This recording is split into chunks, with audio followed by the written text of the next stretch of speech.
Netflix पर एक नई biographical crime drama series release हो चुकी है जिसका नाम है मॉन्स्टर दी जेफरी डामर स्टोरी। इसके डायरेक्टर हैं कार्ल फ्रैंकलिन।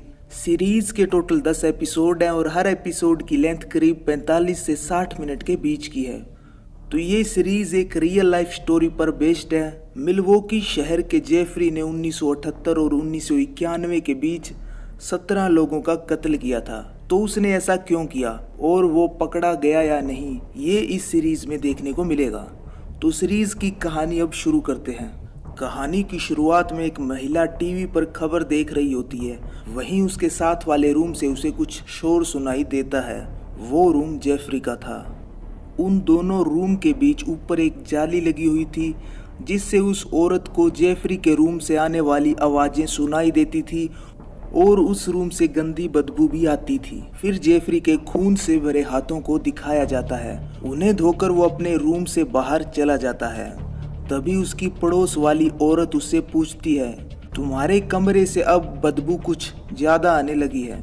इस पर जेफरी कहता है कि शायद छोटे फ्रीजर में जो मीट रखा हुआ था वो खराब हो गया है। तो महिला कहती है, यही तुमने पिछली बार भी कहा था।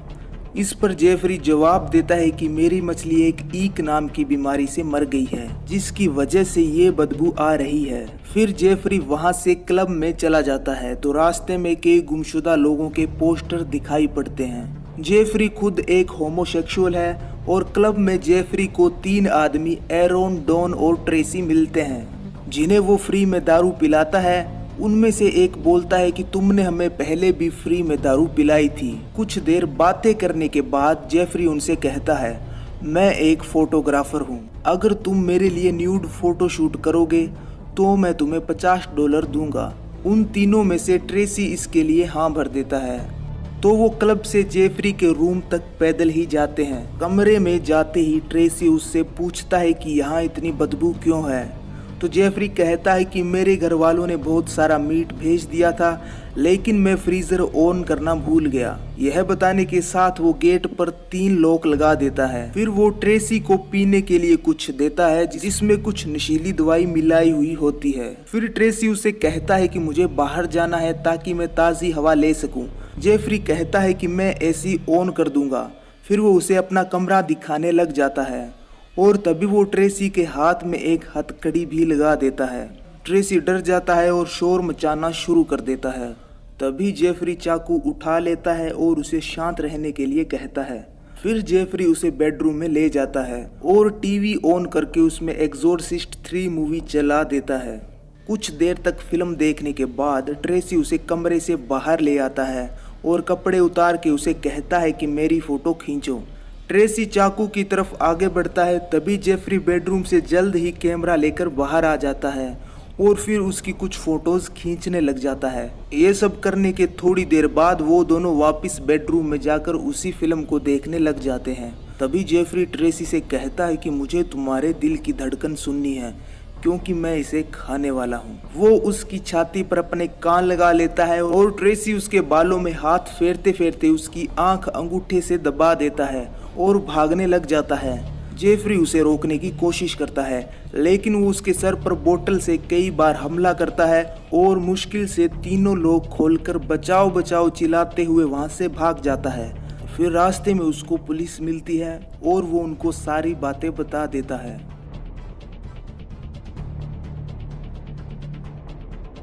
तो पुलिस ट्रेसी के साथ जेफरी के घर पर आ जाती है। वो उससे कहते हैं कि तुमने इसको हथकड़ी क्यों लगाई है। तो जेफरी जवाब देता है कि हम दोनों होमोसेक्सुअल हैं और मजे के लिए हम दोनों चोर पुलिस का गेम खेल रहे थे। तो पुलिस कहती है कि इस हथकड़ी की चाबी लेकर आओ और वो जेफरी के रूम में भी चले जाते हैं। फिर जेफरी कहता है कि इसकी चाबी मेरे बेडरूम में है। तो जैसे ही वो बेडरूम की तरफ जाता है पुलिस कहती है तुम यहीं रुको, मैं चाबी लेके आता हूँ। फिर पुलिस ड्रॉवर में चाबी ढूंढती है तो चाबी के साथ उन्हें कुछ फोटोज भी मिलती है जो कुछ लोगों को मारने के बाद खींची गई थी। तभी जेफरी वहां से भागने की कोशिश करता है लेकिन पुलिस उसको पकड़ लेती है। फिर जेफरी के पापा मिस्टर डामर को बुलाया जाता है और पुलिस उनसे कहती है कि उसके बेटे ने एक आदमी का खून करने की कोशिश की है और फिर पुलिस मिस्टर डामर से जेफरी के बारे में पूछने लग जाती है। तो मिस्टर डामर ये कहते हैं कि जेफरी जब 4 साल का था तो उसका हार्निया का ऑपरेशन हुआ था। उसके बाद वो पहले जैसा नहीं रहा, शायद ज्यादा एनेस्थीसिया की वजह से उसका ब्रेन डैमेज हो गया था। फिर मिस्टर डामर पुलिस से उसके बेटे के द्वारा की गई हत्या के बारे में पूछते हैं। तो पुलिस कहती है कि आपका बेटा एक होमोसेक्सुअल है और उसने एक आदमी को मारने की कोशिश की है, लेकिन वो वहां से भाग गया। फिर पुलिस जब जेफरी के घर जाकर तलाशी लेती है तो उन्हें पता चलता है कि उसने कई और खून भी किए हैं। पुलिस ने बताया कि उसके फ्रिज में एक इंसान का सर पड़ा था और फ्रीजर में 2 प्लास्टिक बैग थे। एक में था इंसानी दिल और दूसरे में एक आदमी के गुप्त अंग थे। और बेडरूम में 5 इंसानी खोपड़ियां मिली है और लाशों के टुकड़ों की खींची हुई फोटोग्राफ भी मिली है और एक बड़ा सा ड्रम जो कि तेजाब से भरा हुआ था, जिससे वो बॉडी पार्ट्स को डिकम्पोज करता था। और वहाँ पर मिले बर्तनों से और कुछ जिस्मानी टुकड़ों पर मिले निशानों से और जेफरी के बयान से ये पता चलता है कि जेफरी ने कुछ लोगों के बॉडी पार्ट्स को खाया भी है। फिर मिस्टर डामर ये सुनकर रोने लग जाते हैं। जेफरी जहाँ रहता है, पुलिस उस बिल्डिंग को खाली करवाना शुरू कर देती है। तभी जेफरी की पड़ोसी उनसे पूछती है ऐसा क्यों। तो पुलिस कहती है कि वो पूरी बिल्डिंग एक क्राइम सीन है और वहाँ पर कई ऐसे जहरीले केमिकल हैं जो लोगों को नुकसान पहुँचा सकते हैं। इसी के साथ पहला एपिसोड खत्म हो जाता है। अब आगे एपिसोड 2। तो जेफरी को गिरफ्तार करने के बाद पुलिस स्टेशन लाया जाता है और उसकी फोटोज, फिंगरप्रिंट आदि लिए जाते हैं। पुलिस जेफरी से पूछती है कि आप अपने साथ लॉयर को भी बुला सकते हैं, लेकिन जेफरी कहता है कि इसकी कोई जरूरत नहीं है, मैं इन सब चीजों का यही अंत करना चाहता हूँ। फिर जेफरी अपनी कहानी बताना शुरू करता है। कहानी 1991 से सीधा जेफरी के बचपन 1966 पर आ जाती है। जेफरी स्कूल बस से सीधा घर पर आता हुआ नजर आता है। उसका छोटा भाई रो रहा होता है और फिर वो अपनी मम्मी को बेड पर बेहोश पड़ा हुआ देखता है। तो फिर वो एम्बुलेंस को कॉल कर देता है। फिर मिस्टर डामर घर पर आते हैं और वो डॉक्टर से कहते हैं कि मेरी बीवी नाटक कर रही है क्योंकि उसने पहले भी ऐसा किया हुआ है। डॉक्टर कहता है कि ये ओवरडोज की वजह से बेहोश हो चुकी है, अब हम इसे हॉस्पिटल लेके जा रहे हैं। आपके बेटे जेफरी ने एम्बुलेंस को कॉल करके बुलाया था। फिर उसके बाद मिस्टर और मिसिस डामर दोनों लड़ाई करते हुए नजर आते हैं। मिसिस डामर कहती है कि तुम अपनी फैमिली के साथ ज्यादा वक्त नहीं बिताते, तुम एक अच्छे बाप नहीं बन सकते। और गेट के दूसरी तरफ जेफरी ये बातें सुन लेता है। फिर जेफरी कांच की बोतल लिए तालाब की तरफ चला जाता है और उसमें टेडपोल्स इकट्ठे कर लेता है।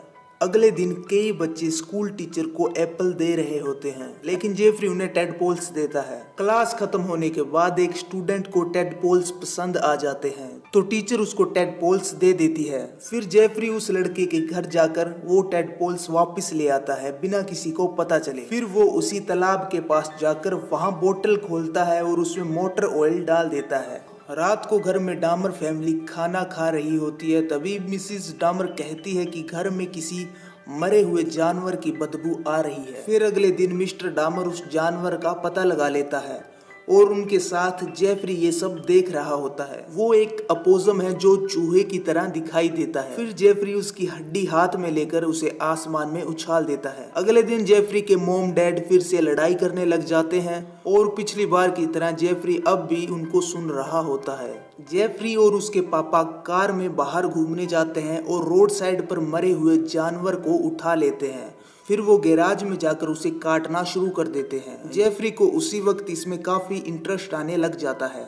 उसके बाद 1981 के समय को दिखाया जाता है जब जेफरी मियामी में काम कर रहा होता है। जेफरी अपने पापा को फोन करता है और कहता है कि मुझे यहाँ नहीं रहना, मैं वापस आना चाहता हूँ। तो उसके पापा उसे लेने आ जाते हैं और जेफरी को उसकी दादी के घर पर छोड़ने चले जाते हैं। फिर जेफरी अगले दिन एक रेस्टोरेंट में टी शर्ट पहनकर काम कर रहा होता है। तभी वहाँ एक शेफ उससे कहता है कि तुमने ड्रेस क्यों नहीं पहनी। फिर जेफरी एक कपड़ों वाली दुकान में जाकर उस व्हाइट ड्रेस को खरीदता है, लेकिन खरीदने के बाद वो चेंजिंग रूम में जाकर बैठ जाता है क्योंकि उसका दिल एक आदमी के पुतले पर आ जाता है। रात होते ही वो पुतले को एक प्लास्टिक बैग में डालकर अपने घर पर ले आता है। फिर उसी के साथ रात को अपने बेड पर सो जाता है।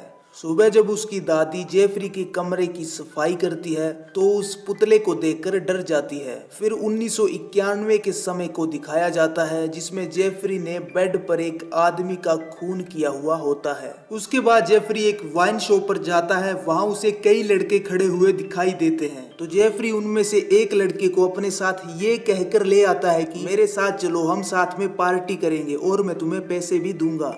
वो लड़का मान जाता है। जेफरी के पूछने पर वो उसे अपनी असली एज बताता है। उसकी एज 14 साल की है। फिर वो उस लड़के को ड्रिंक में कुछ नशीली दवाई मिलाकर पिलाता है। वो लड़का ये कहता है कि तुम जानते हो मैं सोमशेख का भाई हूँ, तुमने मेरे भाई की फोटोज के साथ और भी बहुत कुछ ली थी, तभी तुम अरेस्ट हुए थे। तो जेफरी कहता है कि अगर मैं इतना ही बुरा हूँ तो तुम मेरे साथ आए ही क्यों।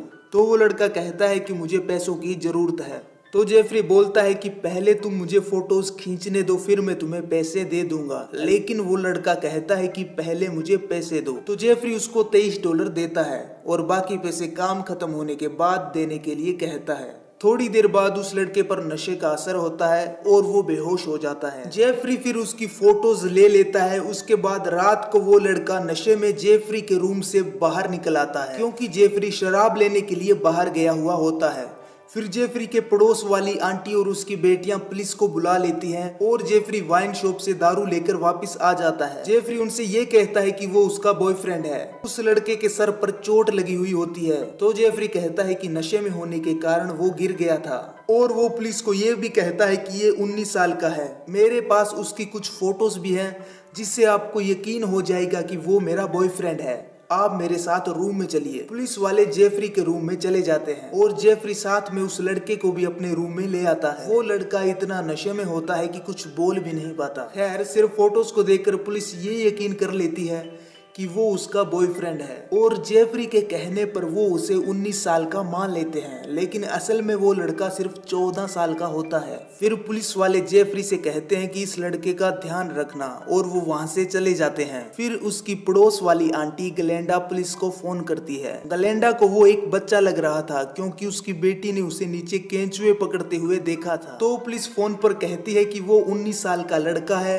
और जेफरी का बॉयफ्रेंड है। आपको चिंता करने की कोई जरूरत नहीं है। ये एक एक्चुअल कॉल थी जो 27 मई 1991 की रात को 2:25 पर की गई थी। तो इसी के साथ दूसरा एपिसोड भी खत्म हो जाता है। अब आगे एपिसोड 3। मिस्टर डामर अपनी कार में कहीं जा रहे होते हैं तो उनको बस स्टैंड पर उनकी पत्नी दिखाई देती है। वो उसे देखकर हैरान हो जाते हैं और उसे अपनी कार में बिठाकर वापस अपने घर ले आते हैं। अगले दिन वो डॉक्टर के पास चले जाते हैं क्योंकि वो प्रेग्नेंट थी और उसके आखिरी 3 महीने चल रहे थे। डॉक्टर मिसेस डामर से कहता है कि तुम्हें आराम करना चाहिए और आने वाले बच्चे पर ध्यान देना चाहिए। मिस्टर डामर डॉक्टर से ये कहते हैं कि ये जरूरत से ज्यादा दवाइयाँ ले रही है जो कि बच्चे को नुकसान पहुंचा सकती है। ये पूरे दिन में करीब 26 पिल्स ले रही है। फिर मिसेस डामर अपने पति से ये कहती है कि मैं अच्छा महसूस करने के लिए ये दवाइयाँ लेती हूँ और साथ में वो ये भी कहती है कि कई औरतें प्रेगनेंसी इंजॉय करती है लेकिन मैं उनमें से नहीं हूँ। घर जाने के बाद मिसेस डामर फिर से दवाई लेती हुई दिखाई देती है। फिर अगले दिन जेफरी के पापा उसको तालाब में मछली पकड़ना सिखाते हैं।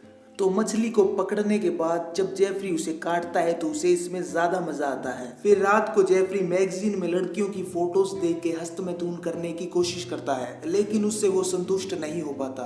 फिर बाद में वो मछली को काटने और उसे हाथ में मसलने के बारे में सोचकर हस्तमैथुन करने लग जाता है। अगले दिन क्लास में सुअर का डाइसेक्शन किया जाता है तो वो जेफरी को इतना अच्छा लगता है कि वो टीचर से पूछकर एक सुअर की बॉडी अपने घर पर ले आता है। वो एक लड़के से भी पूछता है कि तुम मेरे साथ घर चलो, हम मिलकर डाइसेक्शन करेंगे, लेकिन वो मना कर देता है। इस पर जेफरी थोड़ा उदास हो जाता है। फिर मिस्टर और मिसेस डामर का तलाक हो जाता है और उनके बच्चे की कस्टडी मिसेस डामर के पास आ जाती है। मिस्टर डामर काम के सिलसिले में बाहर चले जाते हैं और मिसेस डामर अपने छोटे बच्चे को लेकर कहीं दूर चली जाती है तो जेफरी अकेला रहने लग जाता है। इस वक्त जेफरी सिर्फ 17 साल का होता है तो घर पर अकेले रहने के कारण वो रोज शराब पीने लग जाता है और साथ में थोड़ी बहुत जिम भी शुरू कर देता है। वो कई दिन तक अपनी कार के जरिए एक जॉगिंग करने वाले लड़के पर नजर रखता है। एक दिन मौका देखते ही वो झाड़ियों के पीछे छिपकर अचानक उसके सामने आ जाता है और डंडे से उस पर हमला करने ही वाला होता है लेकिन वो रुक जाता है। फिर वो लड़का डरकर वहां से भाग जाता है।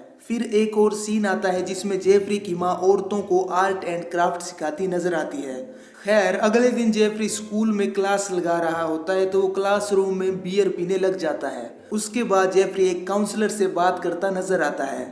वो जेफरी से उसके इंटरेस्ट पूछती है तो जेफरी कहता है मुझे सड़क पर मरे हुए जानवरों के डाइसेक्शन करने में मजा आता है और मैं जिम भी करता हूँ। फिर एक दिन जेफरी जब कार चलाकर घर की तरफ जा रहा होता है तो उससे एक लड़का लिफ्ट मांगता है। वो कहता है कि मुझे एक कॉन्सर्ट के लिए जाना है, अगर तुम उस तरफ जा रहे हो तो मुझे वहां पर ड्रॉप कर देना। तो जेफरी ये जवाब देता है कि तुम मेरे साथ मेरे घर चलो, हम साथ में बियर पियेंगे और थोड़ी जिम करेंगे और इसके बाद मैं तुम्हें कॉन्सर्ट में भी छोड़ दूंगा। तो वो लड़का इसके लिए मान जाता है। घर पर जाने के बाद फिर वो दोनों बियर पीते हैं और साथ में जिम भी करते हैं। तभी जेफरी उसको किस कर लेता है और वो लड़का गुस्सा होकर जेफरी को धक्का मारता है। तो जेफरी कहता है कि मैं तो सिर्फ मजाक कर रहा था। तो वो लड़का ये कहता है कि मुझे यहाँ पर अब बिल्कुल भी नहीं रहना, मैं यहाँ से जाना चाहता हूँ। तो जब वो जाने के लिए मुड़ता है तो जेफरी उसके सिर पर वेट से हमला कर देता है। तो वो लड़का जमीन पर गिर जाता है। फिर जेफरी उसका गला दबाकर उसको मार डालता है। उसके बाद जेफरी को इस बात का बहुत ज्यादा अफसोस होता है और वो कई देर तक रोता भी है। लेकिन कुछ देर बाद जेफरी उसका डाइसेक्शन करने लग जाता है। रात का समय हो चुका था और जेफरी उसके शरीर के टुकड़ों को प्लास्टिक बैग में डाल देता है और कार के जरिए उसे बाहर फेंकने के लिए चला जाता है। वो नशे में गाड़ी चला रहा था तो गाड़ी सीधी नहीं चल रही थी। तभी पुलिस उसे रोकती है और उसे पूछताछ करती है।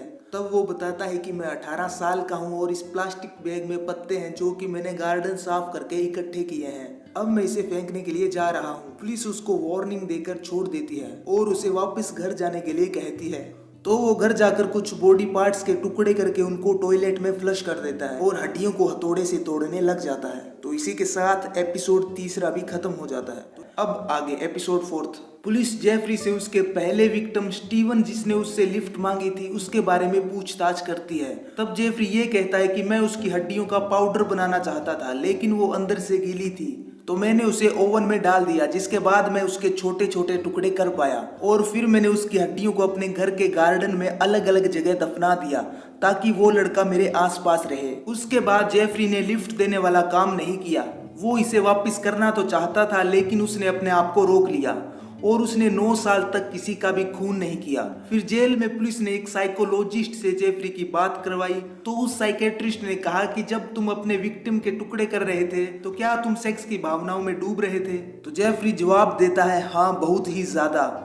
जब मैं उन ऑर्गन्स को अपने हाथ में पकड़ता हूँ तो वो मुझे बहुत ही ज्यादा सुंदर लगते हैं, उनमें एक अलग सी चमक थी। तब वो साइकेट्रिस्ट ये कहता है कि तुम जो बात कर रहे हो उसे स्प्लेनोफिलिया कहते हैं, मतलब जब किसी ऑर्गन को देखकर सेक्स की भावना उत्पन्न होती है। और जिस चमक की बात तुम कर रहे हो जिसे देखकर मजा आता है वो इसका एक लक्षण है। बहुत सारे लोगों को चमकती हुई चीज बहुत पसंद आती है और वो उनकी सेक्स की भावनाओं को भी बढ़ाती है। वो साइकेट्रिस्ट एक एग्जाम्पल भी देता है कि जैसे किसी औरत का स्विमिंग सूट खोलो तो वो तुम्हें अंदर से भीगी हुई नजर आएगी।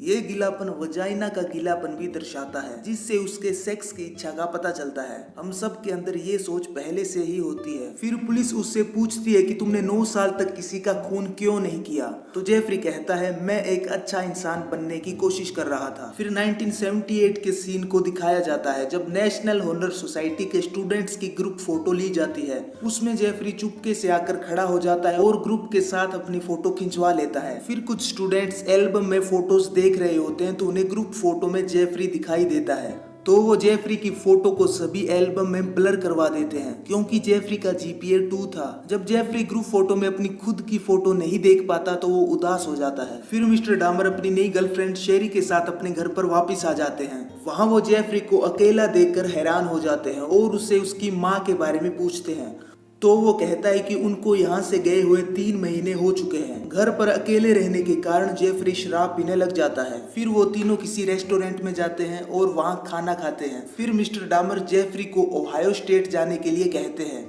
और बोलते हैं, मैं तुम्हारे पहले सेमेस्टर की फीस भी भर दूंगा। बाद में जेफरी का एडमिशन ओहायो स्टेट यूनिवर्सिटी में करवाया जाता है। एडमिशन लेने के बाद डीन का कॉल आता है और वो मिस्टर डामर और जेफरी को यूनिवर्सिटी बुलाते हैं। तब मिस्टर डामर डीन से पूछते हैं कि क्या जेफरी क्लास लगा रहा है तो वो कहते हैं नहीं। इस पर जेफरी कहता है कि यहाँ सुबह सभी क्लासें लग जाती है, मैं इतनी जल्दी नहीं उठ सकता। फिर जेफरी के पापा उससे पूछते हैं कि तुम्हारा जीपीए क्या है तो डीन जवाब देता है 0.45 और वो ये भी कहते हैं कि जेफ को यहाँ से निकाल दिया गया है। फिर जेफ के पापा उसे आर्मी में भेज देते हैं। 1 साल बाद जब जेफरी वहाँ से घर वापस आता है तो वो कहता है कि मैंने मेडिकल स्पेशलिस्ट की तैयारी की है और वो ये भी बताता है कि मुझे अगले साल जर्मनी भेजने वाले हैं। फिर 1981 के सीन को दिखाया जाता है जिसमें मिस्टर डामर जेफरी को उसकी दादी के पास छोड़ने के लिए चले जाते हैं। उनके घर के बाहर वो गाड़ी को रोककर जेफ को गुस्से से कार से बाहर निकलने को कहते हैं क्योंकि जेफ कॉलेज से भाग आया था और उसको आर्मी से भी निकाल दिया गया था। इस वक्त जेफ 21 साल का था। लायनल यानी जेफरी के पापा उससे कहते हैं कि तुम्हें अब फुल टाइम जॉब करनी होगी और घर में दादी की मदद भी करनी होगी। फिर जब जेफरी अपने कमरे में जाता है तो उसे वहाँ एक बक्सा मिलता है तो वो इसके बारे में दादी से पूछता है तो वो कहती है कि इसमें तुम्हारे पापा की पुरानी तस्वीरें हैं। तभी जेफरी ये कहता है कि काश मेरे पास भी एक बक्सा होता। तो दादी कहती है अगर तुम चाहो तो ये बक्सा रख सकते हो, लेकिन तुम्हें बक्सा क्यों चाहिए? तो जेफरी ये कहता है बक्से में डालने के लिए मेरे पास कोई यादें नहीं है। मैंने पूरी जिंदगी किसी भी चीज में कुछ नहीं जीता, शायद प्रॉब्लम मुझ में ही है। तभी दादी कहती है हम प्रॉब्लम को ठीक भी तो कर सकते हैं। मेरे ख्याल से तुम्हें एक अच्छी लड़की चाहिए, लेकिन तुम्हें दारू पीना बंद करना होगा। तुम एक अच्छे बच्चे हो जेफ। इसके बाद जेफ अपने कमरे में चला जाता है। फिर अगले दिन वो किसी रेस्टोरेंट में काम की तलाश के लिए जाता है जहां उसे सैंडविच और मीट काटने का काम दिया जाता है। फिर शेफ उससे कहता है तुम्हें किचन में ड्रेस पहननी होगी। फिर जेफरी ड्रेस लेने के लिए चला जाता है और अपने साथ एक आदमी का पुतला लेके आ जाता है और जेफरी रात को उसी के साथ सोता है। ये सीन एपिसोड 2 में दिखाया गया था। अगले दिन जब जेफरी की दादी कमरे में उस पुतले को देखती है तो वो डर जाती है। फिर जेफरी के घर आने पर दादी उससे पुतले के बारे में पूछती है कि वो पुतला तुम्हारे पास क्यों है? तो जेफ इसका जवाब नहीं देता। बाद में जेफ उस पुतले के बारे में दादी से पूछता है तो वो कहती है कि मैंने उसे कचरे के डब्बे में फेंक दिया और उसे कचरे वाला ले गया। तो जेफ उन पर गुस्सा होता है और गाली देते हुए उन पर चिल्लाता भी है। फिर रात को खाना खाते हुए जेफ अपनी दादी से माफी मांगते हुए कहता है मुझे आप पर ऐसे गुस्सा नहीं करना चाहिए था। फिर दादी कहती है ठीक है, आगे से ऐसा नहीं होना चाहिए। और वो ये भी कहती है कि स्टेट फेयर आने वाला है, वो तुम्हें बचपन में बहुत ज्यादा पसंद था। वहाँ बियर टेंट के साथ और भी बहुत कुछ होगा। ये सुनकर जेफरी स्टेट फेयर में चला जाता है। वहाँ मेले में जाकर वो बियर टेंट से बियर पीने लग जाता है।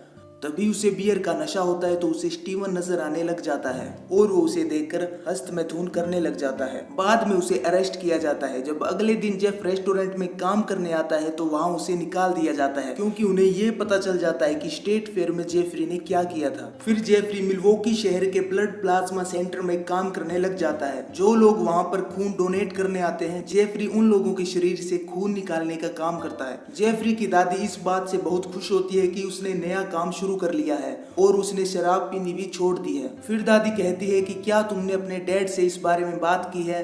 तो जेफ कहता है नहीं, वो मुझे पागल समझते हैं। तो दादी कहती है कि ऐसा कुछ नहीं है, वो बस तुम्हारे अरेस्ट होने से गुस्सा है।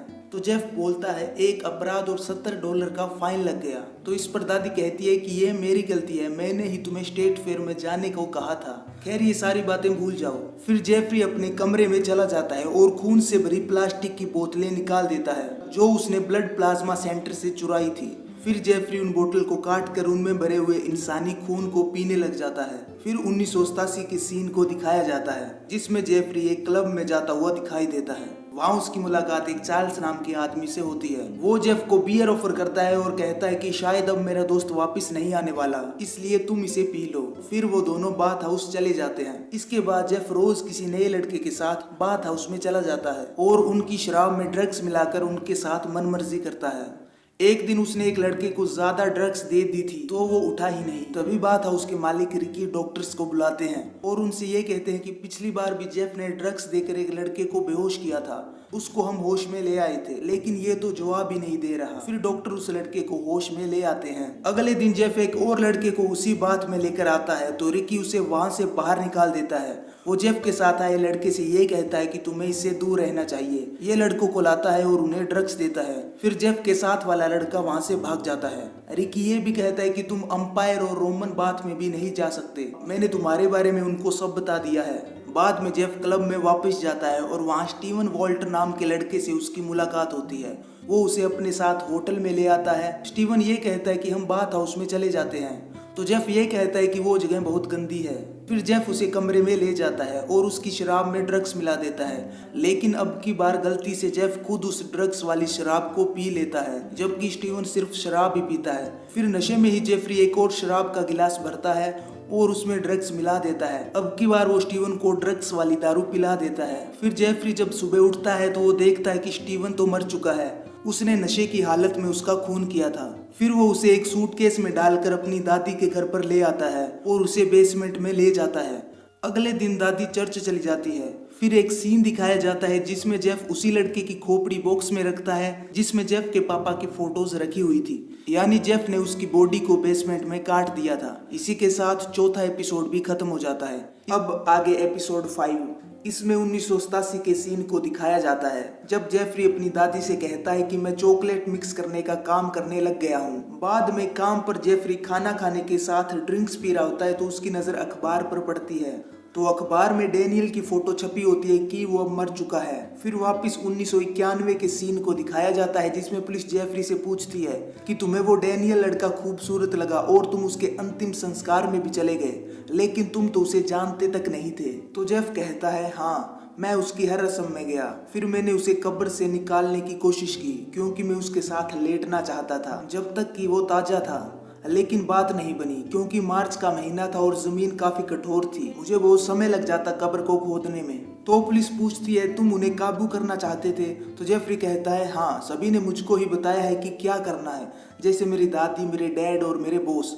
तो बस यही लड़के थे जिन्हें मैं अपनी जिंदगी में कंट्रोल कर सकता था। फिर पुलिस पूछती है स्टीवन हिक्स के बारे में जिसको जेफरी ने लिफ्ट दी थी। तो जेफ कहता है कि वो एक एक्सीडेंट था। और फिर पुलिस दूसरे स्टीवन टॉमी के बारे में पूछती है जिसे जेफ ने होटल में मारा था। तो जेफ कहता है मैं उसे मारना नहीं चाहता था, वो भी एक एक्सीडेंट था। फिर पुलिस कहती है कि उसके बाद तुमने जानबूझकर कत्ल करना शुरू कर दिया। तो जेफरी कहता है मैंने अकेले में ज्यादा पीना शुरू कर दिया था, मुझे अकेलापन महसूस होता था और जब मैं बाहर क्लब में जाता तो वहाँ किसी लड़के को उठाता और उन्हें दादी के घर ले आता। मैं उनकी ड्रिंक्स में ड्रग मिलाता, फिर मैं उन्हें नीचे बेसमेंट में ले जाता और उनका गला दबाकर उन्हें बेहोश कर देता क्योंकि मैं नहीं चाहता था कि उनको दर्द हो। फिर मैं उनके साथ मनमर्जी करता।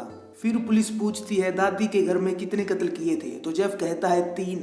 एक आदमी काला था, एक चिकानो था और एक अमेरिकन इंडियन था। ये सब मैंने इसलिए किया क्योंकि वो मुझे खूबसूरत लगते थे। तब एक पुलिस वाला कहता है मैं नहीं मानता, तुमने अपने शिकार सोच समझकर चुने थे, तुमने जानबूझकर वहां रूम लिया था जहां ब्लैक लोग रहते थे। तो जेफ कहता है मेरे पास उतने ही पैसे थे। तो पुलिस कहती है कि एक ऐसा इलाका जहां पुलिस का आना जाना कम था और तुम ये बात अच्छी तरीके से जानते थे। और पुलिस पूछती है तुम उन्हें दादी के घर लाते थे फिर? तो जेफ कहता है मैं उस वक्त बहुत डर जाता था कि दादी कहीं नीचे आके ये सब देख ना ले, लेकिन उन्हें नीचे आना पसंद नहीं था। लेकिन बाद में वहां से उनको बदबू आना शुरू हो गया, लेकिन मैंने इसका भी तरीका ढूंढ लिया था। मैं उन लाशों के टुकड़ों को 3 बैगों में डालकर कचरे में फेंक देता था, फिर कोई बदबू नहीं आती थी। और पुलिस पूछती है कि क्या तुम उन लाशों के साथ किसी तरह का कोई एक्सपेरिमेंट कर रहे थे? तो जेफ कहता है हाँ, मैं उनके कुछ हिस्सों को तेजाब में डालता था और कुछ हिस्सों को उबालता रहता था ताकि मांस उतर जाए। फिर पुलिस पूछती है तुम्हारी दादी माँ को कभी शक नहीं हुआ? तो जेफ कहता है उन्हें शक तो हुआ था, लेकिन उसका नहीं जो मैं नीचे बेसमेंट में कर रहा था। उन्होंने मुझे लड़कों को घर लाते हुए देख लिया था, लेकिन वो इसके बारे में मुझसे नहीं जानना चाहती थी। और फिर दादी को वापस बदबू आना शुरू हो गई क्योंकि जुलाई और अगस्त के महीने में नीचे बेसमेंट में बहुत उमस हो गई थी और एसी भी नहीं था। बाद में जेफ के पापा वहां बेसमेंट में नीचे जाते हैं तो उन्हें गंदी बदबू आती है। तो जेफ कहता है कि मैं यहाँ जानवरों को काटता हूँ, आपको तो पता है टैक्सीडर्मी मेरा शौक है। फिर उसके पापा रूम को चेक करते हैं और कहते हैं कि तुम्हें गंदगी साफ करनी चाहिए। तो जेफ कहता है मैं ये सब बंद कर दूंगा। फिर पुलिस जेफ से पूछती है क्या इसके बाद तुमने ये काम बंद कर दिया? तो जेफ कहता है हाँ, लेकिन कुछ महीनों तक। कमाल की बात यह है कि जब मैंने ये सब काम करना बंद कर दिया उसके बाद मुझे डर लगना शुरू हो गया, लेकिन मैंने फिर से उस काम को करना शुरू कर दिया। फिर एक रात रोन नाम के आदमी की गाड़ी खराब हो जाती है तो जेफ उससे कहता है कि यहीं पास में मेरी दादी का घर है, पहले वहां जाके हम मेरी गाड़ी ले आते हैं, फिर तुम्हारी गाड़ी मैं ठीक कर दूंगा। तो रोन मान जाता है और जेफ के साथ उसके घर चला जाता है। वहाँ जेफ कॉफी में ड्रग्स मिलाकर रोन को पिलाता है तो उसे नशा हो जाता है। फिर वो सोफे पर उसका गला दबाने ही वाला होता है कि दादी वहाँ आ जाती है।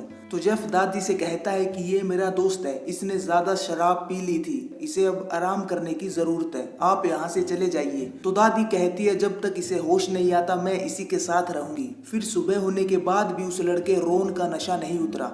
तो जेफ और उसकी दादी रोन बस स्टॉप पर चले जाते हैं। बस आने पर जेफरी उसे पकड़कर अंदर सीट पर बिठा देता है। तो ड्राइवर जेफ से कहता है ये बस 27 स्ट्रीट तक जाएगी। तो जेफ कहता है ये भी तो वहीं रहता है। फिर ड्राइवर रोन को आखिरी स्टेशन पर उतार देता है। फिर वो नशे की हालत में खेतों में जाकर गिर जाता है। अगले दिन रोन अपने आप को हॉस्पिटल में पाया हुआ देखकर हैरान हो जाता है। थोड़ा ठीक होने के बाद वो पुलिस के पास जाता है और कहता है कि एक लड़के जेफ ने मुझे जान से मारने की कोशिश की है और उसने मेरा पर्स और ब्रेसलेट भी चुराया है। फिर पुलिस जेफ के घर जाकर उससे रोन के बारे में पूछताछ करती है। तो जेफ कहता है कि वो नशे में था और मैंने सिर्फ उसकी मदद की थी, मैंने उसका पर्स और ब्रेसलेट नहीं चुराया, दादी मेरे साथ ही थी, चाहे तो आप उनसे भी पूछ सकते हैं। फिर दादी कहती है जेफ ने ऐसा कुछ नहीं किया। फिर पुलिस रोन से आकर कहती है कि हमने उसके घर जाकर जेफ और उसकी दादी से बात की थी, जेफ कई बार गिरफ्तार हुआ है, इसका मतलब ये नहीं कि वो दोषी है।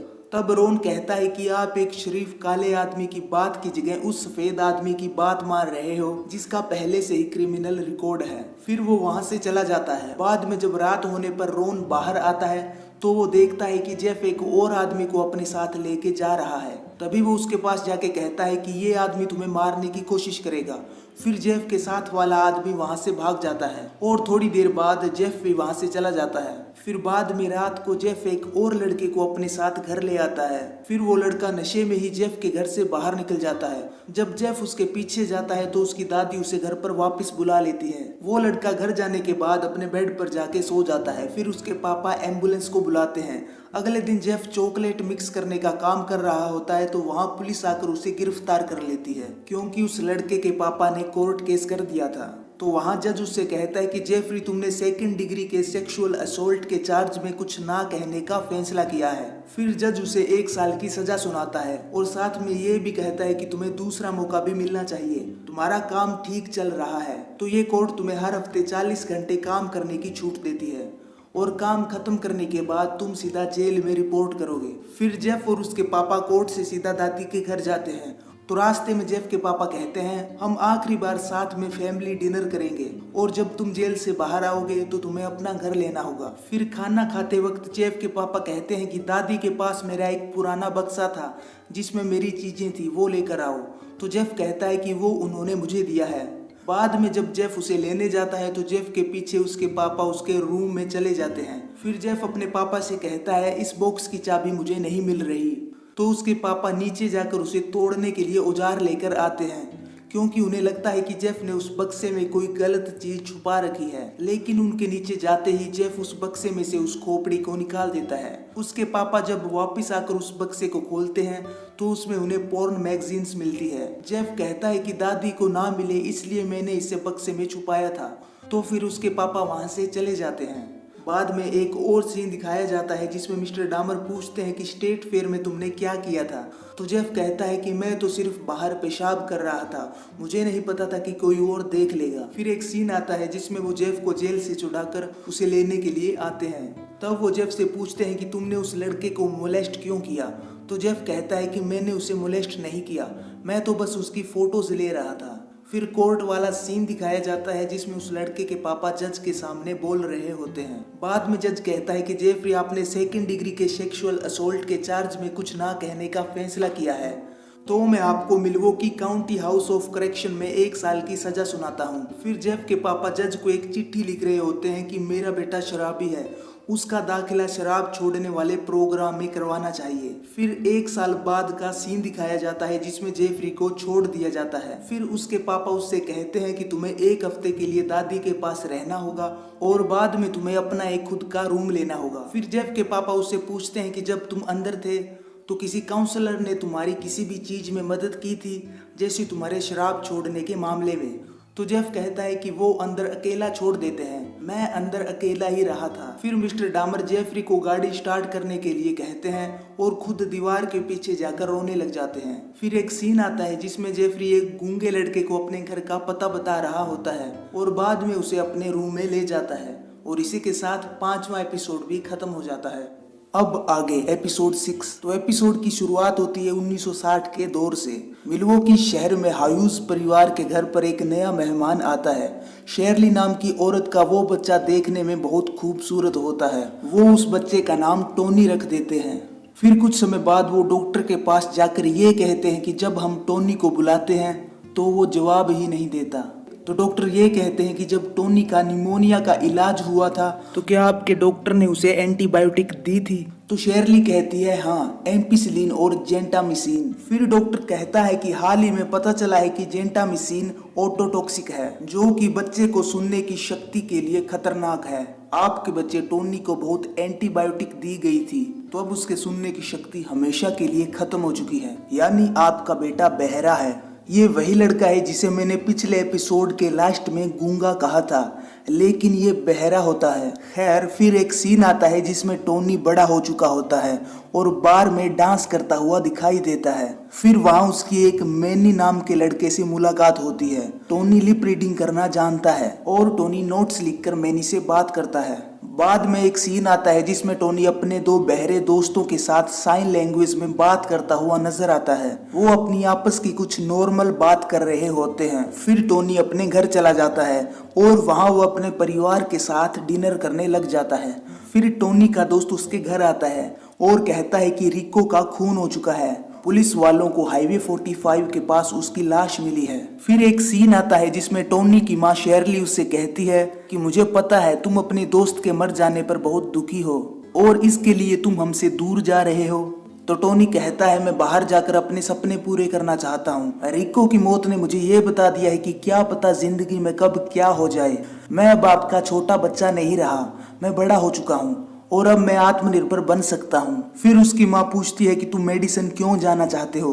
तो टोनी कहता है वहाँ कॉलेज टाउन है और वहाँ मैं फोटोग्राफर से भी मिलूंगा, क्योंकि टोनी एक मॉडल बनना चाहता था। वो मेडिसन में कई जगह काम की तलाश करता है, लेकिन बहरा होने के कारण लोग उसे काम पर नहीं रखते। फिर टोनी एक कपड़ों की दुकान में जाता है। उस दुकान का मालिक टोनी से साइन लैंग्वेज में बात करता है और कहता है कि मेरी बहन भी बहरी है। फिर टोनी को वहाँ पर काम मिल जाता है। बाद में टोनी एक पोस्टर को देखता है और उस पर लिखे फोटोग्राफर के पास चला जाता है और मॉडल बनने के लिए उससे फोटोज खिंचवाता है। बाद में वो फोटोग्राफर उससे कहता है कि तुम बहुत सेक्सी हो, मैं तुम्हारी ब्राउन स्किन को लिक करने के लिए कुछ भी करूंगा। फिर टोनी नोट्स में लिखकर कहता है कि मैं सच्चे प्यार को ढूंढ रहा हूँ, क्या वो यहाँ रहता है? ये पढ़कर फोटोग्राफर कहता है चलो मैं वापस तुम्हारी फोटोज खींचता हूँ। फिर एक सीन आता है जिसमें टोनी वापस अपने मिल्वॉकी शहर में आ जाता है और अपनी फैमिली के साथ खाना खा रहा होता है। तब उसकी बहन कहती है कि मेरा अल्ट्रासाउंड आ गया है, मेरे पेट में एक लड़की है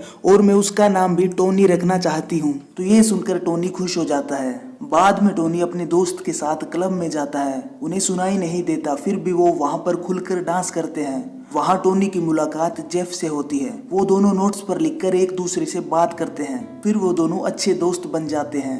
टोनी जेफ को वहाँ भी लेके जाता है जहाँ वो मॉडल बनने के लिए फोटोज खिंचवाता है। फिर टोनी साइन लैंग्वेज के जरिए फोटोग्राफर से कहता है कि तुम रहने दो, अब जेफ मेरी फोटो खींचेगा। फिर वो खाना खाते हुए नोट्स के जरिए एक दूसरे से बात करते हैं। फिर एक सीन आता है जिसमें जेफ के पापा और उसकी सौतेली माँ जेफ से मिलने आते हैं। तब जेफ कहता है कि मैं बदल गया हूँ, अब मैं अकेले में शराब नहीं पीता, लेकिन कभी कभी बियर पी लेता हूँ। मुझे काम पर प्रमोशन मिल चुका है और मेरा एक दोस्त भी बन गया है। ये सब सुनकर जेफ के पापा बहुत खुश हो जाते हैं। फिर बाद में जेफ टोनी को अपने घर ले आता है और उसे ड्रिंक्स देता है, लेकिन अब की बार वो उसमें ड्रग नहीं मिलाता। शायद वो टोनी से प्यार करने लग गया था। फिर वो दोनों इन्फिनिटी लैंड नाम का गेम खेलते हैं जिसको जेफ ने बचपन में बनाया था। फिर वो दोनों सो जाते हैं। अगले दिन टोनी जेफ से कहता है ठीक है, अब मैं यहाँ से चलता हूँ, अब हम अगले हफ्ते मिलेंगे। फिर जेफ हथौड़ा लेकर उसे मारने आता है, लेकिन रुक जाता है। बाद में टोनी जेफ से गले मिलकर वहां से चला जाता है, लेकिन टोनी की एक चीज जेफ के घर रह जाती है। जब टोनी जेफ के घर वापस आता है तो अब की बार जेफ उसे मार देता है। फिर टोनी की मॉम शेरली पुलिस के पास मिसिंग कंप्लेन लिखवाती है कि टोनी कहीं खो गया है। उसकी उम्र 31 साल की है और वो आखिरी बार मुझे 2 दिन पहले मिला था। मैंने मेडिसन में उसकी काम वाली जगह फोन भी किया था, लेकिन वो वहां पर भी नहीं गया। और शेरली पुलिस को ये भी बताती है कि टोनी सुन नहीं सकता। फिर टोनी की माँ शेरली और उसकी बहन बारबरा शहर में टोनी के पोस्टर लगाना शुरू कर देती है। बाद में एक जगह पर शेरली कई लोगों से बात कर रही होती है कि पुलिस टोनी को नहीं ढूंढ रही, अब हमें ही कुछ करना होगा। फिर वहां पर खड़े लोग एक बक्से में टोनी के लिए रुपए डालना शुरू कर देते हैं और वहां जेफरी भी आता है। वो भी बॉक्स में रुपए डालकर चला जाता है। फिर बाद में जब जेफ घर जाता है तो 3-4 बियर पी जाता है और नशे में टोनी के घर पर कॉल करता है क्योंकि टोनी के आईडी कार्ड उसी के पास थे। तब टोनी की बहन उसका फोन उठाती है तो जेफ कहता है कि टोनी को ढूंढना बंद कर दो, वो जा चुका है। फिर एक सीन आता है जिसमें टोनी की मम्मी खाना खाने के बाद उसे याद करती है। बाद में जेफ अपने घर पर टोनी के मांस का टुकड़ा फ्राई करता हुआ नजर आता है और बाद में उसे खाने लग जाता है और इसी के साथ 6th एपिसोड भी खत्म हो जाता है। अब आगे एपिसोड 7। इस एपिसोड की शुरुआत उस सीन के साथ होती है जहां पहला एपिसोड खत्म हुआ था, जब क्लब से जेफरी अपने साथ ट्रेसी नाम के लड़के को घर ले आता है। जब वो उसे मारने की कोशिश करता है तो ट्रेसी वहां से भाग जाता है और अपने साथ पुलिस को ले आता है। फिर पुलिस जेफरी डामर को गिरफ्तार कर लेती है। बाद में उस बिल्डिंग में रहने वाले लोगों को पुलिस वहां से जाने के लिए कहती है क्योंकि वो पूरी बिल्डिंग एक क्राइम सीन थी। फिर पुलिस चीफ अरियोला और एक बड़ा अधिकारी आपस में बात करते हुए नजर आते हैं। तो वो अधिकारी कहता है कि एक विक्टिम वहां से बच निकलने में कामयाब हो गया था, लेकिन पुलिस वालों ने उसे वापस जेफरी डामर के घर पहुंचा दिया था। ये वही लड़का है जो 14 साल का होता है, लेकिन जेफ पुलिस वालों को ये कहता है कि ये लड़का 19 साल का है और ये मेरा बॉयफ्रेंड है। जेफ की पड़ोसी ग्लेंडा ने उस लड़के को बचाने की कोशिश की, लेकिन उन 2 पुलिस वालों ने उसकी एक भी नहीं सुनी क्योंकि वो एक ब्लैक औरत थी। बाद में वो अधिकारी कहता है कि क्या हम उन 2 पुलिस वालों को सस्पेंड नहीं कर सकते ताकि लोगों को ये लगे कि हम इस केस में कुछ कर रहे हैं। बाद में चीफ ओरियोला कहता है कि पुलिस यूनियन तो अपने लोगों को बचाना ही चाहती है। फिर अधिकारी उससे कहता है कि मरने वाले लोगों की फैमिली को खबर करो।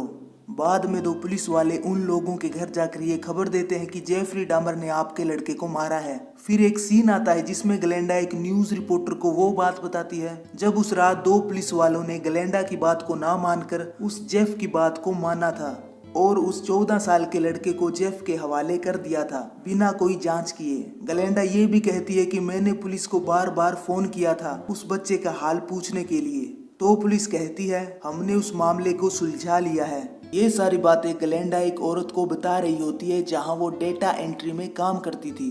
वो औरत ये कहती है कि मिस्टर लाइवली को प्रेस की फिक्र है और ग्लेंडा तुम्हारे डिवीजन से कई औरतों ने तुम्हें रोते हुए देखा है। तो ग्लेंडा कहती है कि जब मुझे उन चीजों की याद आती है तो मैं वॉशरूम में जाकर रोने लग जाती हूँ। बाद में रेवरेंड जैक्सन जो कि मिल्वॉकी शहर का लीडर होता है, वो पुलिस के चीफ ओरियोला और एक अधिकारी से बात करते हुए कहता है कि पुलिस अपना काम सही नहीं कर रही। आज ब्लैक लोगों की कोई इज्जत नहीं है। जब वो अपनी आवाज उठाते हैं तो उनकी आवाज को दबा दिया जाता है। तब चीफ ओरियोला कहता है कि हमारे पुलिस वालों पर लोग पत्थर फेंक रहे हैं, शहर में दंगे हो सकते हैं।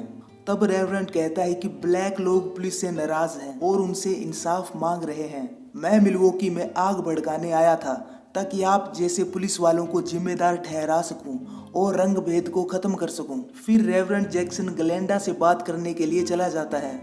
तब ग्लेंडा कहती है कि मुझे बात करने के लिए पुलिस ने एक बार भी कॉल नहीं की। मैंने उनको बहुत बार फोन करके कहा था कि जेफ के कमरे से बदबू आ रही है और वहां से चीखने चिल्लाने की आवाजें आ रही है जैसे कोई मुसीबत में हो और मदद मांग रहा हो, लेकिन पुलिस वालों ने कभी मेरी बात नहीं सुनी। हम ब्लैक लोग चाहे कितना भी चिल्लाएं, वो पुलिस वाले कभी नहीं सुनते।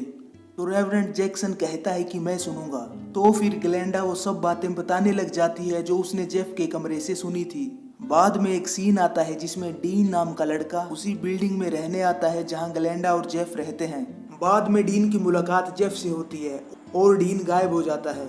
बाद में ग्लेंडा बिल्डिंग के मैनेजर से बात करती है कि जेफ के कमरे से बहुत गंदी बदबू आती है, आप उसे इस बिल्डिंग से निकाल दें। मैंने उसे कई बार कहा लेकिन जेफ सिर्फ बहाने बनाता है और बदबू आती रहती है। बदबू इतनी गंदी होती है कि हमारा कमरे में रहना मुश्किल हो गया है। फिर मैनेजर जेफ के पास जाता है और उसे लेटर देके ये कहता है कि तुम्हें यहाँ से निकाल दिया गया है, 30 दिनों में तुमको रूम खाली करके यहाँ से जाना होगा। बाद में जेफ ग्लेंडा के घर जाता है क्योंकि उसे पता था कि मैनेजर से उसने ही शिकायत की है। जेफ उसके लिए मीट सैंडविच लेके जाता है और कहता है कि तुम इसे खा लो और मेरे खिलाफ की गई कंप्लेन को वापस ले लो। बाद में ग्लेंडा उससे पूछती है कि तुम्हारा 19 साल का बॉयफ्रेंड कहाँ है, तो जेफ कहता है कि उससे मेरा ब्रेकअप हो गया है। फिर ग्लेंडा पूछती है कि डीन कहाँ है। अगर तुमने ये बता दिया तो मैं कंप्लेन वापस ले लूंगी।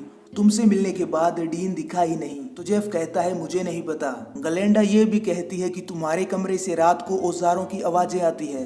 तो जेफ बोलता है कि मैं कुछ नया बनाने की कोशिश कर रहा हूँ। बाद में ग्लेंडा जेफ का दिया हुआ सैंडविच नहीं खाती और उसको अपने कमरे से बाहर निकलने को कहती है। फिर एक सीन आता है जिसमें ग्लेंडा पुलिस को फोन करके कहती है कि साथ वाले कमरे में लड़ाई चल रही है या किसी का कत्ल हो रहा है। ये सारी आवाजें ग्लेंडा को 2 कमरों के बीच लगी जाली से सुनाई दे रही थी, लेकिन ग्लेंडा के फोन करने के बाद भी पुलिस उसकी बात नहीं सुनती। अगर पुलिस ग्लेंडा के कहने पर एक बार भी जेफ के घर आकर तलाशी ले लेती तो शायद बहुत सारे लोग जेफ के हाथों मरने से बच जाते। तो ये सारी बातें ग्लेंडा रेवरेंड जैक्सन को कहती है। फिर रेवरेंड जैक्सन ग्लेंडा से कहते हैं कि अब सभी लोग तुम्हारी बातें सुनेंगे। कल चीफ ओरियोला उन 2 पुलिस वालों को सस्पेंड करेंगे जिन्होंने तुम्हारी बात नहीं सुनी थी। तो इसी के साथ 7th एपिसोड भी खत्म हो जाता है। अब आगे एपिसोड 8। इस एपिसोड की शुरुआत में लायनल डामर यानी जेफ के पापा रोते हुए नजर आते हैं क्योंकि पुलिस वालों ने उनको जेल में बुलाकर ये बता दिया था कि जेफरी ने कई लोगों का खून किया है। बाद में जेफरी को उसके पापा से मिलने के लिए लाया जाता है और तब उसके पापा कहते हैं कि जेफ तुम बीमार हो, तुम्हें इलाज की जरूरत है, तुमने ऐसा क्यों किया, मैंने तो तुम्हें ऐसी परवरिश नहीं दी थी। तो जेफ कहता है मुझे नहीं पता। तो लायनल डामर जेफ से पूछते हैं कि इन सब की शुरुआत कहाँ से हुई, तुम्हें पता है? तो जेफ कहता है मुझे नहीं पता, मैं इस बारे में सोचता हूँ तो मुझे यही याद आता है कि आप रोड किल जानवरों को ढूंढने के लिए मुझे साथ ले जाया करते थे और हम उन्हें काटते थे। तो जेफ के पापा कहते हैं कि तुम ये इल्जाम मुझ पर नहीं डाल सकते, ये मेरी गलती नहीं है, मैंने ऐसा नहीं किया। मेरे बेटे ने जिस चीज में दिलचस्पी दिखाई मैं तो उसमें बस उसका साथ दे रहा था। तो जेफ कहता है हाँ सही बात है। फिर एक सीन आता है जिसमें जॉइस अपने काम पर जाती है तो वहाँ कई न्यूज रिपोर्टर आ जाते हैं और उससे जेफरी के बारे में पूछने लगते हैं। तो वो कहती है मुझे नहीं पता और वो अंदर चली जाती है। वहां जो इस आइजैक को उसकी HIV रिपोर्ट देती है जो कि नेगेटिव आई थी। फिर एक सीन आता है जिसमें लायनल डामर सोफे पर बैठे हुए नजर आते हैं। तब वहां उनकी बीवी शेरी आकर कहती है कि तुम्हें आराम की जरूरत है, तुम पिछले 5 दिनों से सोए नहीं हो, ये तुम्हारी तबीयत के लिए नुकसानदायक है, हमें डॉक्टर के पास जाकर नींद की गोलियां लेनी चाहिए। तो लायनल कहता है कि गोलियां ही इन सब की जड़ है। प्रेगनेंसी के दौरान जॉइस ने हजारों गोलियां खाई थी, उसी का असर इस पर पड़ा है। तब शेरी कहती है कि तुम जॉइस को इसका जिम्मेदार नहीं ठहरा सकते। तो लायनल कहता है कि क्यों नहीं, ये उसकी गलती है, वो उसको घर में अकेला छोड़ के चली गई थी। तो शेरी बोलती है तुम उस वक्त कहाँ थे? और बाद में शेरी लायनल से माफी मांगती है क्योंकि उस वक्त लायनल उसी के साथ था। फिर शेरी बोलती है कि इन सब में हम दोनों का कसूर था। तब लायनल कहता है कि वो मेरा खून है, मुझे भी उसके जैसे ही ख्याल आते थे, मैंने बम बनाने की कोशिश की, मैं पटाखों को खिलौनों से बांधकर स्कूल ले गया था और उसे खिड़की से बाहर फेंक दिया था। तब शेरी कहती है कि ये दोनों बातें बिल्कुल अलग है। इस पर लायनल कहता है कि नहीं, मेरे अंदर उसके जैसी फैंटेसी है। मेरे पड़ोस में एक लड़की रहती थी, मैंने उसे हिप्नोटाइज करने की कोशिश की ताकि मैं उसके साथ अपनी मनमर्जी कर सकूं। मैं चर्च में बैठकर ये सोचा करता था कि किसी को मारना कैसा लगता होगा और मुझे इस बारे में सपने भी आते थे कि मैंने सच में किसी को मार दिया है। तो शेरी कहती है वो सिर्फ सपने हैं, तुमने किसी को नहीं मारा, तुम्हारे खून में कोई कमी नहीं है, डेविड भी तो तुम्हारा ही खून है, वो तो बिल्कुल नॉर्मल और अच्छा लड़का है। डेविड जेफरी का छोटा भाई होता है जिसको डाइवोर्स के बाद जॉइस अपने साथ ले जाती है। फिर एक सीन आता है जिसमें लायनल अपनी मम्मी के घर जाता है। वहां पर पुलिस वाले घर की तलाशी लेते हुए नजर आते हैं क्योंकि जेफरी ने वहां पर कई खून किए थे। फिर लायनल पुलिस से कहता है कि मेरी मम्मी को परेशान मत करो, इनकी दिमागी हालत ठीक नहीं है। बाद में लायनल अपनी माँ को ऊपर वाले कमरे में ले जाता है और उनका ध्यान भटकाने के लिए उनके साथ ताश के पत्तों वाली गेम खेलना शुरू कर देता है। बाद में बहुत सारे लोग चर्च में इकट्ठा होते हैं और वहाँ रेवरेंड भाषण देता है कि इन पुलिस वालों को हमें इंसाफ दिलाना होगा, ब्लैक लोगों के साथ बुरा हुआ है। फिर एक सीन आता है जिसमें चीफ ओरियोला उन 2 पुलिस वालों को पेड लीव पर भेज देते हैं, लेकिन वो 2 पुलिस वाले कहते हैं कि आपको हमारी साइड में होना चाहिए। इस पर चीफ कहता है कि मुझ पर बहुत प्रेशर है। तब वो दोनों पुलिस वाले बोलते हैं कि आप हमें नहीं निकाल सकते, हमारे यूनियन वाले हमारे लिए केस लड़ेंगे। ये दोनों वही पुलिस वाले होते हैं जिन्होंने 14 साल के लड़के को जेफ के हवाले किया था। फिर एक सीन आता है जिसमें लायनल डामर और शेरी टीवी देख रहे होते हैं। टीवी में जेफरी का आखिरी शिकार ट्रेसी जो कि बच गया था वो इंटरव्यू देता नजर आता है। बाद में न्यूज पर जेफ का बचपन का दोस्त आता है अपना चेहरा दिखाए बिना। लेकिन असल में वो उसका दोस्त होता ही नहीं। न्यूज वाले उसका असली नाम नहीं बताते, वो उसे निक नाम से बुलाते हैं। तो निक बोलता है कि मैं और जेफ ईयरबुक स्टाफ में एक साथ थे। बाद में शो का होस्ट जिराल्डो निक से पूछता है कि तुम ये सेक्सुअल एक्टिविटी कहाँ करते थे। तो निक बोलता है कि जेफ के घर पर। तभी जिराल्डो पूछता है कि तुम उसकी फैमिली से मिले थे। तो निक बोलता है हाँ, उसकी एक सौतेली माँ थी जो उस पर हमेशा चिल्लाती रहती थी, और जेफ ने कहा था कि उसके पापा ने उसे सेक्सुअली मोलेस्ट किया था। फिर लायनल टीवी बंद कर देता है और शेरी से कहता है कि ये सच नहीं है। फिर एक सीन आता है जिसमें लायनल, जेफ और एक लॉयर साथ में बैठे हुए नजर आते हैं। लायनल जेफ से कहता है कि तुम न्यूज वीक और पीपल मैगजीन के कवर पर हो। तो जेफरी पूछता है कि इसमें क्या लिखा है। तो उसके पापा बोलते हैं कि कुछ अच्छा नहीं लिखा, लोग तुम्हें जान से मारना चाहते हैं। तो जेफ बोलता है कि मैं भी तो यही चाहता हूँ। तो लायर कहता है कि विस्कोसिन में मृत्यु दंड नहीं है। बाद में लायनल कहता है कि तुम्हें इलाज की जरूरत है, तुम्हारा इलाज करवाने के लिए हमें जज को ये साबित करना होगा कि तुम पागल हो। तो जेफ बोलता है कि मैं पागल नहीं हूँ। इस पर लायनल बोलता है कि कत्ल के वक्त तो तुम पागल थे। तो जेफ जवाब देता है नहीं। फिर जेफ के पापा बोलते हैं कि याद है तुम कहते थे कि मैं शैतान के कब्जे में हूँ और तुम्हें जागने के बाद कुछ भी याद नहीं रहता था। तो जेफ बोलता है कि मैं नशे में होता था, लेकिन मुझे पता होता था कि मैं क्या कर रहा हूँ। तब लायनल बोलता है कि हमारे पास एक और केस है जो तुम्हारे केस से मेल खाता है। इस पर लॉयर कहता है कि ये काफी पुरानी बात है। एक हार्डवेयर स्टोर की मालकिन गायब हो गई थी, किसी को पता नहीं था कि वो कहाँ गई है। उसके बेटे ने पुलिस को बताया कि एडगिन नाम का एक आदमी पिछली शाम को वहाँ आया था। तो पुलिस वाले एडगिन के घर गए, लेकिन वहाँ कोई नहीं मिला। फिर उसके घर के पीछे एक शेड था। जैसे ही उसका दरवाजा खोला तो वहाँ एक औरत की कटी हुई लाश मिली जो कि छत से लटकी हुई थी। गीन को गिरफ्तार किया गया और जब उसके घर की तलाशी ली गई तो उस औरत का सिर एक बोरी में मिला और उसके शरीर के टुकड़े हर तरफ फैले हुए थे। वहाँ इंसानी खोपड़ियों से बने कटोरे थे। उसके बेड के चारों ओर खोपड़ियां थी और कुर्सी के ऊपर शरीर की चमड़ी को सजाया गया था। तब लायनल जेफ से कहता है कि तुमने एक बार लाश खोदने की कोशिश की थी। इसने ये काम 30 से 40 बार किया था। एडगिन ने कई लोगों को मारा था, लेकिन वो पागलपन के हेतु पूरी जिंदगी जेल में नहीं रहा, बल्कि वो पूरी जिंदगी हॉस्पिटल में जाता रहा जहां उसे इलाज मिला।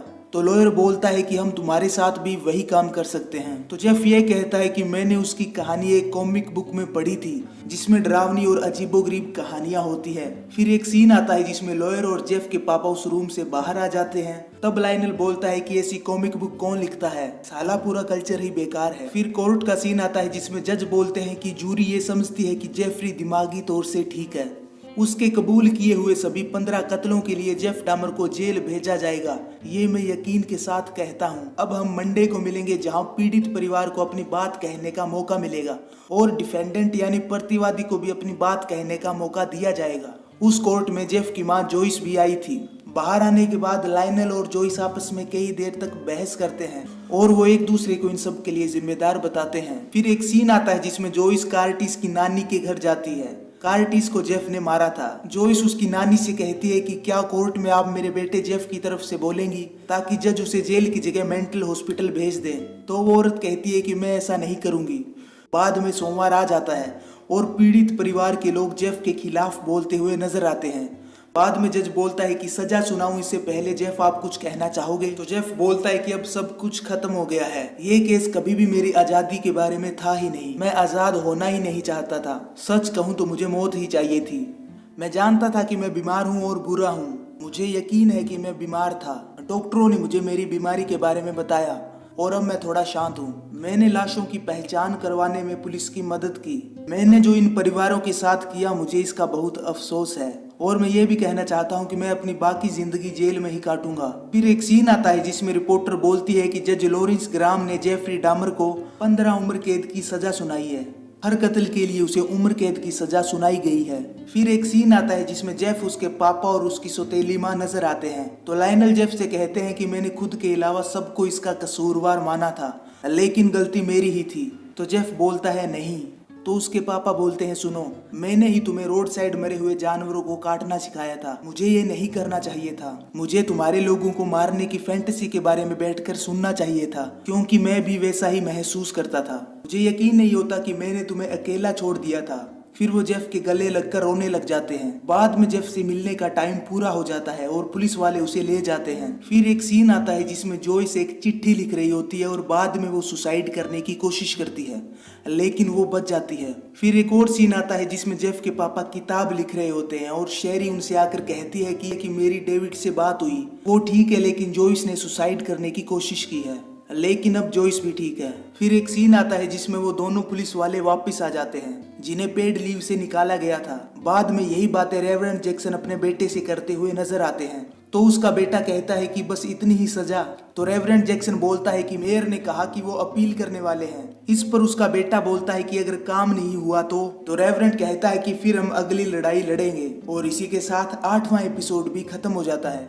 अब आगे एपिसोड 9। एपिसोड की शुरुआत में कोलंबिया करेक्शनल फैसिलिटी का सीन दिखाया जाता है, यानी जिसमें जेफरी को जेल भेजा गया था। वहां जेफरी अपने मेल लेने के लिए लाइन में खड़ा होता है और बाद में वो अपने रूम में चला जाता है और उन मेल को पढ़ने लग जाता है। तो उनमें से एक मेल में लड़की ने लिखा था कि हमारे स्कूल में 3 लड़के तुम्हारी ड्रेस पहनकर आए थे, तो स्कूल के सभी बच्चे डर गए थे। अब हमारे स्कूल में तुम्हारी ड्रेस पहनना मना है। तुम्हारे ऊपर एक कॉमिक बुक भी बनाई गई है। वो उस कॉमिक बुक का एक पेज भी साथ में भेजती है और वो ये भी लिखती है कि क्या तुम मुझे ड्राइंग भेजोगे, मैंने तुम्हें $5 भी भेजे हैं। तो जेफ अपने हाथ की ड्राइंग बनाने लग जाता है उसे भेजने के लिए। फिर एक सीन आता है जिसमें जेफ जेल की कैंटीन में खाना खाते हुए नजर आता है और तभी वो मांस के टुकड़े को उठा के बोलने लगता है कि कभी गौर किया है कि ये इंसानी अंगूठे जैसा क्यों दिखाई देता है, जब मैंने उसे खत्म किया तो ऐसे ही दिखता था।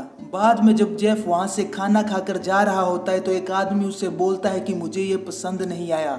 तो जेफ बोलता है कि मेरे फैंस को पसंद है। बाद में एक सीन आता है जिसमें ग्लेंडा अपनी बेटी के घर से उसी अपने पुराने वाले घर में जाने के लिए तैयारी कर रही थी जहां वो रहती थी। तब उसकी बेटी बोलती है कि आप यहीं रुक जाओ, लेकिन ग्लेंडा अपने उसी रूम में रहने के लिए चली जाती है। फिर एक और सीन आता है जिसमें जेफ अपने फैंस के मेल पढ़ता हुआ नजर आता है और उसके फैंस उसे कुछ डॉलर्स भी भेजते हैं। तो जेफ एक पुलिस वाले को $20 देता है और उसे एक म्यूजिक टेप लाने को कहता है। बाद में उसके आसपास के सेल वाले लोग शोर मचाना शुरू कर देते हैं और कहते हैं कि इसे बंद करो, क्योंकि जेफ एक अजीब तरह का म्यूजिक लगाकर सो रहा था।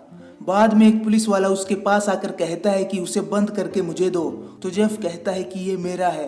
इस पर पुलिस वाला बोलता है कि तुम इसे मुझे दो, नहीं तो मैं तुम्हें कोठरी में डाल दूंगा। और वो ये भी बोलता है कि तुम्हें ये पसंद है, लोगों के कत्ल होने की आवाजें। तो जेफ बोलता है कि ये वेल की आवाज है, इससे मुझे सुकून मिलता है, मुझे अच्छी नींद आती है। फिर वो पुलिस वाला उस टेप को लेकर वहां से चला जाता है। बाद में एक सीन आता है जिसमें टोनी की माँ मिस ह्यूज मेल को पढ़ती है, तो उस मेल के साथ उसमें जेफरी पर लिखी गई एक कॉमिक बुक भी थी। बाद में वो एक लॉयर के पास चली जाती है। वो इस कॉमिक बुक पर सिविल केस करना चाहती थी। फिर वो लॉयर गोल्डस्टीन कहता है कि सिविल केस में सालों लगते हैं और अगर हम जीत भी गए तो ये नहीं पता कि सिटी से या फिर इस कॉमिक बुक छापने वाली कंपनी से हमें कितना पैसा मिलेगा। तो मिस ह्यूक्स बोलती है कि मैं ये पैसे के लिए नहीं कर रही, ये एक शैतानी किताब है। तो गोल्डस्टीन बोलता है कि जेफरी के पापा ने एक किताब लिखी है और मुझे ये लगता है कि ये किसी कॉमिक बुक से ज्यादा बिकेगी। सिटी पर केस करने की जगह हमें डामर और उसकी फैमिली पर केस करना चाहिए। हम बुक डील पर बने पैसों पर दावा कर सकते हैं और इसके साथ हम फिल्म, पे टीवी इंटरव्यूज और डामर के फैंस जो उसे छोटे मोटे डोनेशन भेज रहे हैं उस पर भी आप उन्हें एक भी पैसा ना बनाने दीजिए। तो मिस ह्यूक्स बोलती है कि केस करना तो ठीक है, लेकिन उनकी फैमिली ने बहुत कुछ झेला है। मैं जेफ की मम्मी और पापा से मिली थी, वो अच्छे लोग थे। तो गोल्डस्टीन बोलता है कि वो लोगों के साथ अच्छे होंगे मगर वो इससे करोड़ों बना सकते हैं, लेकिन मुझे नहीं लगता कि वो इन पैसों को पीड़ित परिवारों में बांटेंगे। तो क्या तुम इस लड़ाई के लिए तैयार हो? तो मिस ह्यूक्स कहती है हाँ। फिर एक सीन आता है जिसमें लायनल और शेरी रेस्टोरेंट में बैठे हुए होते हैं और वो खाना खाने के साथ अखबार पढ़ते हुए नजर आते हैं। अखबार में लायनल की लिखी हुई किताब ए फादर स्टोरी की तारीफ की गई थी। इसे पढ़कर वो दोनों खुश हो जाते हैं। फिर एक सीन आता है जिसमें जेफ जिम की सफाई करते हुए नजर आता है और उसके बगल वाले रूम में टीवी पर उसके पापा और उसकी सौतेली माँ का इंटरव्यू चल रहा होता है, जिसमें होस्ट बोलता है कि इस बुक पर एक फिल्म बन रही है। बाद में पुलिस वाला जेफ से कहता है कि सफाई पर ध्यान दो। फिर एक सीन आता है जिसमें लायनल एक लॉयर से कहता है कि मुझे अपनी बुक का प्रॉफिट देना होगा, लेकिन प्रॉफिट तो हुआ ही नहीं। तो लॉयर बोलता है कि 50,000 कॉपी नहीं बिकी, इसका मतलब कोई प्रॉफिट नहीं हुआ। लेकिन अगर प्रॉफिट हुआ तो जज ने कहा है कि वो पैसा पीड़ित परिवार को मिलेगा। वो जेफ का पैसा भी चाहते हैं। तो शेरी बोलती है कि उसके पास पैसा नहीं है। तो लॉयर बोलता है कि जेल में उसे 1 घंटे का 25 सेंट्स मिलता है और लोग भी तो उसे पैसे भेजते हैं। तो लायनल बोलता है कि उससे जेफ का कॉफी और सिगरेट का खर्चा चलता है। तो इस पर लॉयर कहता है कि वो अब ये भी नहीं खरीद पाएगा क्योंकि जज ने बोला है कि इस पर पीड़ित परिवार का हक है। फिर एक सीन आता है जिसमें मिस्टर सिंथासोमफोन को एक अनजान आदमी का फोन आता है और वो कहता है कि जहां से आया था वहां वापस चला जा। ये उसी 14 साल के कोनेरे के पापा होते हैं जिसको पुलिस ने जेफ के हवाले किया था। बाद में मिस्टर सिंथासोमफोन का छोटा लड़का जिसे जेफ ने ड्रग देकर नशे में किया था लेकिन वो बचकर अपने घर में आ गया था, उसे जेफ से जुड़े बुरे सपने आते हैं। फिर एक सीन आता है जिसमें एक ऑफिसर पुलिस वालों को बहादुरी का अवार्ड देते हैं जिसमें जॉन बोल्सरेज और जोसेफ गैब्रिश को Milwaukee police association officer of the year award दिया जाता है। ये दोनों वही पुलिस वाले होते हैं जिन्होंने 14 साल के कोनेरे को जेफ के हवाले किया था। वहीं दूसरी तरफ चीफ ओरियोला ग्लेंडा को सिटीजन मेरिट अवार्ड देते हैं। बाद में एक सीन आता है जिसमें एक लॉयर महिला मिस्टर सिंथासोमफोन को कहती है कि फेडरल कोर्ट में हम सिटी पर केस करेंगे जिसने आपके बेटे की हिफाजत नहीं की। हम आपके परिवार के लिए $10 मिलियन का हर्जाना मांगने वाले हैं। बाद में ग्लेंडा को जेफ के कमरे से किसी के चिल्लाने की, मदद मांगने की और औजारों की आवाजें आती हैं लेकिन तभी उसका सपना टूट जाता है। फिर वो नीचे लॉबी में आकर सो जाती है। वहाँ कई और लोग भी होते हैं, उनको भी रात को बुरे सपने आते हैं इसलिए कई लोग लॉबी में आकर आसपास सोते हैं। फिर सुबह वहां मैनेजर आकर लॉबी में सोए हुए लोगों को जगाकर उनसे कहता है कि सुरक्षा के तौर पर मैं आपको यहाँ सोने नहीं दे सकता। फिर एक सीन आता है जिसमें ग्लेंडा कोनेरे सिंथासोमफोन के मेमोरियल में जाती है और उसके पापा मिस्टर सिंथासोमफोन से भी मिलती है। बाद में लायनल अपनी मम्मी कैथरीन डामर से मिलने हॉस्पिटल में जाता है। वो उन्हें कहता है कि अब मेरी किताब पर फिल्म नहीं बन रही, जेफ आपको बहुत प्यार करता था। और बाद में वो बोलते हैं कि मैं आपसे मिलने कल आऊंगा और फिर लायनल वहां से चला जाता है। कैथरीन बीमार होने के कारण कुछ बोल नहीं पाती। फिर एक सीन आता है जिसमें ग्लेंडा की बिल्डिंग के नीचे कुछ बच्चे जेफरी की तरह हाथों से गला काटकर मस्ती करते हुए फोटोज खींच रहे थे। तभी वहां ग्लेंडा और उसकी बेटी सैंड्रा आ जाती है। सैंड्रा उस लड़के का कैमरा लेके उसे तोड़ देती है और उन्हें गुस्से में वहां से जाने के लिए कहती है। बाद में पुलिस वाले ग्लेंडा के घर आते हैं और वो उसकी बेटी सैंड्रा को गिरफ्तार कर लेते हैं और ग्लेंडा को कहते हैं कि एक लड़के ने कहा है कि आपकी बेटी ने उसे मारा और उसका कैमरा तोड़ दिया। बाद में खबर आती है कि जेफरी डामर के सामान की नीलामी की जाएगी। तो एक जोई जिल्बर नाम का आदमी उसके सारे सामान को खरीद लेता है और उसे दफना देता है। फिर एक सीन आता है जिसमें लॉयर मिस्टर सिंथासोमफोन से कहती है कि जज ने हमारे इस दावे को नकार दिया है कि पुलिस को आपके बेटे को प्रोटेक्शन देनी चाहिए थी, लेकिन सिटी ने समझौता कर लिया है। हमने जितने मांगे थे उतने तो नहीं, लेकिन वो हमें 8.5 लाख देने वाले हैं। बाद में जोई जिल्बर जिसने जेफ का सारा सामान खरीदा था वो मिस्टर सिंथासोमफोन के घर आते हैं और कहते हैं कि मैं ये जानता हूँ नीलामी की सारी रकम पीड़ित परिवार को मिलने वाली थी, तो मैं ये नहीं चाहता था कि उसका सामान कोई कलेक्टर आइटम बने, तो मैंने थोड़ा और पैसा देकर जेफ के सारे सामान को खरीद लिया और उसे खत्म करवा दिया। तो जोई जिल्बर मिस्टर सिंथासोमफोन को $32,000 देकर कहते हैं कि इनको 11 पीड़ित परिवारों में बंटवा दो। बाद में वापस मिस्टर सिंथासोमफोन को किसी अनजान आदमी का फोन आता है और वो कहता है कि यहाँ से वापस चले जाओ। वो फोन कोई और नहीं बल्कि 2 पुलिस वाले कर रहे थे। फिर एक सीन आता है जिसमें बिल्डिंग के मैनेजर मिस्टर प्रिंसविल ग्लेंडा के पास आकर कहते हैं कि सिटी ये सारी बिल्डिंग खरीद रही है और इसे तोड़ा जाएगा। वो सभी किराएदारों के रीलोकेशन का खर्चा उठाने वाले हैं। 60 दिनों में सबको यहाँ से जाना होगा और सुना है कि इस बिल्डिंग की जगह पार्क बनने वाला है। इस पर ग्लेंडा कहती है कि उन्हें यहाँ एक मेमोरियल बनाना चाहिए ताकि लोग मरने वाले लोगों को भूल ना जाएं। फिर 2 महीने बाद उस बिल्डिंग को तोड़ दिया जाता है। फिर एक सीन आता है जिसमें कैदी प्रार्थना करते हुए नजर आते हैं। वहाँ जेफ के पीछे बैठा काला आदमी जेफ के गर्दन पर चाकू से हमला कर देता है, लेकिन जेफ बच जाता है और उसे जेल के हॉस्पिटल में एडमिट किया जाता है। बाद में हॉस्पिटल के बेड पर बैठा हुआ जेफ अपने फैंस के भेजे हुए मेल्स को पढ़ रहा होता है। एक फैन ने जेफ को लिखा था कि मैंने अखबार में पढ़ा वो तुम्हें मारने की कोशिश कर रहे थे, मुझे हंसी आ गई, वो तुम्हें कभी नहीं मार सकते। और इसी के साथ 9th एपिसोड भी खत्म हो जाता है। अब आगे एपिसोड 10। एपिसोड की शुरुआत में शिकागो शहर के 1977 के दौर को दिखाया जाता है, जिसमें जॉन गेसी नाम का आदमी एक लड़के को कंस्ट्रक्शन का काम सिखाने के लिए अपने घर लाता है और जेफरी की तरह उसकी ड्रिंक में नशे की दवाई मिलाता है। बाद में गेसी उस लड़के को टॉर्चर करने लग जाता है। बाद में एक सीन आता है जिसमें ग्लेंडा टीवी देख रही होती है, तो उसमें खबर आती है कि गेसी को 10 मई को जहर का इंजेक्शन देने का फैसला किया गया है। वहीं दूसरी तरफ जेफरी जेल की कैंटीन में बैठकर खाना खा रहा होता है और वो दूसरे टेबल पर बैठने की जगह खाने की प्लेट रख देता है। फिर एक आदमी बिना देखे उस खाने पर बैठ जाता है और जेफरी को गाली सुनाने लग जाता है। तो जेफ बोलता है, सॉरी मेरा दोस्त यहाँ आने वाला है। बाद में जेफ एक आदमी को अपना ऑटोग्राफ देता है और उससे $50 मांगता है, तो वो आदमी बोलता है नहीं। तो इस पर जेफ बोलता है कि इसकी कीमत $100 होनी चाहिए, ये फ्यूचर में एक कलेक्टर आइटम होने वाला है और मैं तुम्हें पोर्न फोटोज भी दूंगा जो लड़कियों ने मुझे भेजी हैं, मेरे तो वो किसी काम की नहीं है।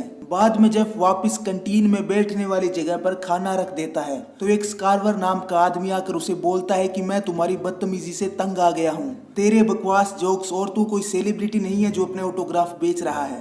तो जेफ बोलता है कि मैं तो बस टाइम पास कर रहा हूँ, बिल्कुल तुम्हारी तरह। तो स्कारवर बोलता है, नहीं, मैं अपनी गलती पर पछतावा कर रहा हूँ, लेकिन तुझे अपनी गलती पर बिल्कुल अफसोस नहीं है। बाद में स्कारवर जेल की लाइब्रेरी में चला जाता है, तो वहां पर बैठी औरत बोलती है कि तुम जेफ के बारे में रिसर्च क्यों करना चाहते हो। तो स्कारवर बोलता है कि मैं बस जानना चाहता हूँ कि वो यहाँ कैसे पहुंचा। तो वो औरत बोलती है कि सिस्टम के मुताबिक और आपकी दिमागी हालत के कारण आपको कई चीज पढ़ने को मना की गई है। बाद में स्कारवर लाइब्रेरी में अखबार पढ़ने लग जाता है और उसके जरिए उसे जेफ के बारे में सारी जानकारी मिल जाती है। बाद में एक सीन आता है जिसमें जेफ कमरे की सफाई करने के साथ टीवी देख रहा होता है, उस पर गेसी की खबर चल रही थी। बाद में जेफ जेल में एक पादरी से मिलने चला जाता है और उनसे पूछता है कि कई लोग सीरियल किलर क्यों बन जाते हैं। तो पादरी बोलते हैं, इसकी वजह किसी को नहीं पता। कुछ लोग इसकी वजह इंटरस्टेट हाईवे सिस्टम मानते हैं, जो देश के इतिहास की एकदम नई खोज है। ये शायद दूसरे विश्व युद्ध या वियतनाम से शुरू हुआ। लोग जंग से वापस आए, वो सदमे में थे, वो किसी से बात नहीं करते थे, बल्कि एक दूसरे से मारपीट करने लग गए थे और इसका असर बच्चों पर पड़ा। और इंटरनेट की वजह से पोर्नोग्राफी पर हर किसी की पहुंच हो गई है। फिर जेफ कहता है कि मैं बचपन में हैलोवीन पार्टी में शैतान बनकर गया, वो मुझे अच्छा लगा। फिर मैं जब बड़ा हुआ तो मैंने शैतान के लिए एक सिंहासन सजाया और इसी वजह से मैं लाशों के टुकड़े जमा कर रहा था। मुझे फिल्मों में वो लोग अच्छे लगते हैं जो बुरे होते हैं। मैंने टीवी पर जॉन वेन गेसी की न्यूज देखी थी। लोग ये बोलते हैं कि हम एक जैसे हैं, हम दोनों ने बुरे काम किए हैं लेकिन हम दोनों अलग हैं। मैंने तो सब कुछ कबूल किया है, लेकिन गेसी बोलता है उसने कुछ किया ही नहीं। वहीं दूसरी तरफ ग्लेंडा भी चर्च में जाती है और पादरी से मिलती है। ग्लेंडा उनसे कहती है कि आपने अपनी स्पीच में दया और माफी की बात की, लेकिन ऐसा कर पाना मुश्किल है। और बात जब जेफरी डामर की आती है तो मैं उसे माफ नहीं कर पाती। मेरे दिल में उसके लिए नफरत है, मुझे उसके बारे में बुरे सपने आते हैं और मैं चाहती हूँ कि ये सब मेरे दिमाग से निकल जाए। इस पर पादरी बोलते हैं कि एक इंसान के तौर पर इन ख्यालों का आना आम बात है। तुम्हें रोज लड़ने की ताकत और ईश्वर से कृपा मांगनी चाहिए। तुम्हें और ज्यादा चर्च आना चाहिए। बाद में एक सीन आता है जिसमें लायनल डामर जेफ से फोन पर बात करते हुए नजर आते हैं। तो जेफ बोलता है कि यहाँ शराब नहीं मिलती, यही सबसे बड़ी दिक्कत थी। तो लायनल बोलता है कि शराब की तलब होती है। तो जेफ बोलता है हर दिन, लेकिन अच्छा है यहाँ नहीं मिलती। बाद में जेफ बोलता है कि मैं बैप्टाइज्ड होना चाहता हूँ। इसका मतलब है कि अपने पाप को भूलकर जो जीसस की शरण में आ जाए, और ये एक पाप धोने का तरीका है। तो लायनल ये सुनकर बहुत खुश हो जाते हैं। और बाद में जेफ अपने पापा से पूछता है कि क्या आप मुझे कभी माफ कर पाएंगे। तो लायनल कहता है, समझो कर दिया, तुम मेरे बेटे हो। बाद में एक सीन आता है जिसमें ग्लेंडा मिस्टर सिंथा सफोन के बेटे की शादी में जाती है। बाद में एक और सीन आता है जिसमें मिस ह्यूग्स दो औरतों से बात करती हुई नजर आती है। वो बोलती है कि हमें वापस कॉमिक बुक वालों पर केस करना चाहिए। तो उनमें से एक औरत ये कहती है कि पिछला केस तो हम हार गए। तो मिस ह्यूग्स बोलती है, कोई बात नहीं, लेकिन हम केस करेंगे ताकि लोगों को पता चले कि जेफ डामर कोई सुपर हीरो नहीं है, बल्कि एक सीरियल किलर है। जिस दिन जॉन गेसी को जहर देकर मारने की सजा दी जा रही थी, उसी दिन जेफरी डामर बैप्टाइज हुआ। वो एक टब में पानी भरते हैं ताकि उससे जेफ को बैप्टाइज्ड किया जा सके। फिर जेफ सफेद कपड़े पहन लेता है और उसको टब में डुबाया जाता है। और इसी के साथ स्कारवर जेफ के बारे में पढ़कर बहुत गुस्से में नजर आता है और बाद में वो ईश्वर से पूछता है कि बताओ अब मैं क्या करूं। खैर पादरी जेफ से बोलता है कि मैं तुम्हें बैप्टाइज्ड करता हूं पिता, पुत्र और पवित्र आत्मा के नाम पर, ताकि तुम्हें माफी मिल सके। बाद में जेफ जेल में बाइबल पढ़ रहा होता है, तभी एक पुलिस वाला उसे कहता है कि काम पर चलो। फिर वो जिम में जाकर सफाई करने लग जाता है। बाद में एक जेजी नाम का आदमी जेफ से पूछता है कि तुम 25 सेंट्स का क्या करोगे, पॉर्न में उड़ाओगे या सिगरेट में? तो जेफ बोलता है कि शायद मैं चर्च में दे दूंगा। बाद में पुलिस वाला स्कारवर को उन दोनों के पास ले आता है और बोलता है कि आज ये तुम्हारी सफाई में मदद करेगा। अजीब बात ये होती है कि पुलिस उस वक्त वहां से चली जाती है। फिर जेसी स्कारवर से बोलता है कि मैं लॉकर रूम साफ करने वाला हूँ, मदद करोगे? तो लॉकर रूम में जाने के बाद स्कारवर उसे मार देता है। बाद में स्कारवर जेफ से बोलता है कि वो अपनी बीवी का कातिल था। उसने उसके चेहरे पर 5 बार चाकू से हमला किया और उसका इल्जाम ब्लैक लोगों पर डाल दिया। लेकिन ये तेरे मुकाबले कुछ भी नहीं है डामर। तुमने लोगों का कत्ल ही नहीं किया, बल्कि उनके टुकड़े टुकड़े कर उनका मांस खाया। जवाब दे डामर। तो जेफ बोलता है हाँ। फिर स्कारवर बोलता है कि तुमने ऐसा क्यों किया? तो जेफ बोलता है मैं भटक गया था, लेकिन अब मैं ईश्वर के पास लौट आया हूँ और अब मैं बदल गया हूँ। तब स्कारवर बोलता है कि मेरा ईश्वर बदले का ईश्वर है, जो शैतान को सजा देता है, और जब वो काम खुद नहीं कर पाता तो वो न्याय के लिए किसी को भेजता है। फिर स्कारवर उसके चेहरे पर जोर से मुक्का मारता है और जेफ नीचे गिर जाता है। बाद में स्कारवर मेटल की पाइप उठाता है और उसे मारने के लिए आता है। तो जेफ बोलता है कि मैंने उन लोगों को ड्रग दिया ताकि उन्हें दर्द महसूस ना हो, लेकिन स्कारवर बोलता है कि अब तुम्हें हर एक सेकंड दर्द महसूस होगा। और वो जेफ के चेहरे पर उस मेटल की पाइप से बार बार हमला करता है और उसके चेहरे से खून निकलने लग जाता है। फिर जेफ को हॉस्पिटल लाया जाता है और फोन करके लायनल और शेरी को बुलाया जाता है। तब डॉक्टर बोलता है कि मैं माफी चाहूंगा, आपके लिए बुरी खबर है, आपका बेटा जेफ अब इस दुनिया में नहीं रहा। तो लायनल उसकी बॉडी के पास जाकर रोने लग जाता है। बाद में एक सीन आता है जिसमें लायनल एक आदमी से बोलता है कि जेफ का अंतिम संस्कार कर दिया गया था और उसकी अस्थियां मुझे भेज दी गई थी। इस पर जोइस बोलती है आधी अस्थियां मुझे भेजी गई थी, उसकी माँ को। तो लॉयर बोलता है कि आपके बेटे की ऑटोप्सी की गई, यानी आपके बेटे की बॉडी को काटा गया था और मौत की वजह को जानने के लिए ही जेफ के दिमाग को निकाला गया था। फ्रेजनो स्टेट यूनिवर्सिटी के साइंटिस्ट जेफ के दिमाग की स्टडी करना चाहते हैं। तो लायनल पूछता है कि अब उसका दिमाग कहाँ है? तो वो लॉयर बोलता है कि मेडिसन में, यूनिवर्सिटी ऑफ विस्कॉन्सिन की पैथोलॉजी लैब में। तो लायनल बोलता है कि बिल्कुल नहीं, जेफ ने वसीयत लिखी है कि उसकी पूरी बॉडी का अंतिम संस्कार हो और दिमाग उसके बॉडी का ही एक हिस्सा है और उसके दिमाग का भी अंतिम संस्कार होगा। तो जोइस बोलती है कि हमारे पास मौका है ये जानने का कि जेफ ऐसा क्यों था। तो लायनल बोलता है कि ऐसा पहले भी हो चुका है, जॉन गैसी के साथ। उसका दिमाग निकाला गया था, उसकी स्लाइड बनाई गई, लेकिन नतीजा क्या निकला? वो बिल्कुल नॉर्मल था। जेफ के साथ भी यही होगा। मेरा जवाब ना है, हमें ये सब भूल जाना चाहिए। तो वो लॉयर बोलता है कि जोइस फ्लिंट इस बात को अदालत तक लेके जाएगी। बाद में जोइस और लायनल अदालत में आ जाते हैं। तो जज बोलता है कि मैं जेफरी डामर की वसीयत को मानता हूँ, इसलिए मेरा ऑर्डर है कि दिमाग को जला दिया जाए। कभी पता नहीं चलेगा कि उसने ऐसा क्यों किया। ये एक कड़वी सच्चाई है और हमें इसे कबूल करना होगा। बाद में एक सीन आता है जिसमें एक आदमी जेफ के दिमाग की पैकिंग करके उसे एक बॉक्स में डालता है और फिर उसे जला देता है। फिर ग्लेंडा मिस येंग से मिलती है और बोलती है कि उस पार्क का क्या हुआ। मुझे बताया गया था कि सिटी पुराने ऑक्सफोर्ड अपार्टमेंट जो कि 25th स्ट्रीट पर है, उसे गिराकर वहाँ एक नया पार्क बनाना चाहती है। तो मैंने लेटर लिखकर एक सुझाव दिया था कि इस पार्क की जगह जेफ के द्वारा मारे गए लोगों का एक मेमोरियल बना दिया जाए, लेकिन 2 साल हो गए, वो जगह खाली है। इस पर मिस यांग बोलती है कि इस बारे में अभी कोई ऑर्डर नहीं आया है। बाद में ग्लेंडा बोलती है मैं वेट करूंगी, लेकिन आज तक ऑक्सफोर्ड अपार्टमेंट में कोई पार्क या मेमोरियल नहीं बना। और इसी के साथ डामर सीरीज का लास्ट एपिसोड भी खत्म हो जाता है। तो जेफरी डामर ने 1978 और 1991 के बीच 17 लोगों का खून किया था। उसने पहला खून अपने माता पिता के घर ओहायो में किया और दूसरा खून उसने एम्बेसडर होटल जो कि मिल्वॉकी में है वहां किया।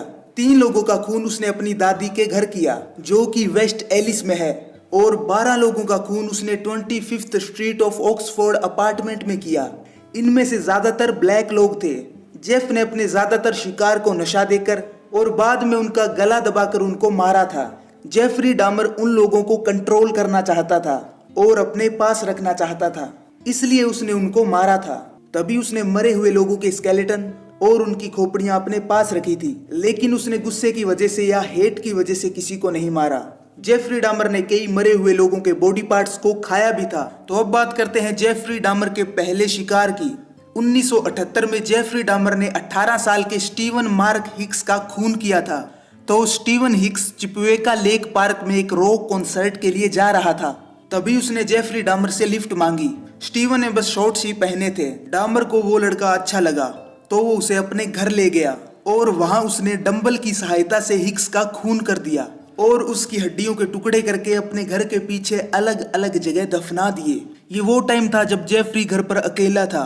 उसके माता पिता का डिवोर्स हो चुका था और वो घर पर अकेला रहने के कारण शराब पीने लग गया था। इसके बाद जेफरी ने 9 साल तक किसी का खून नहीं किया।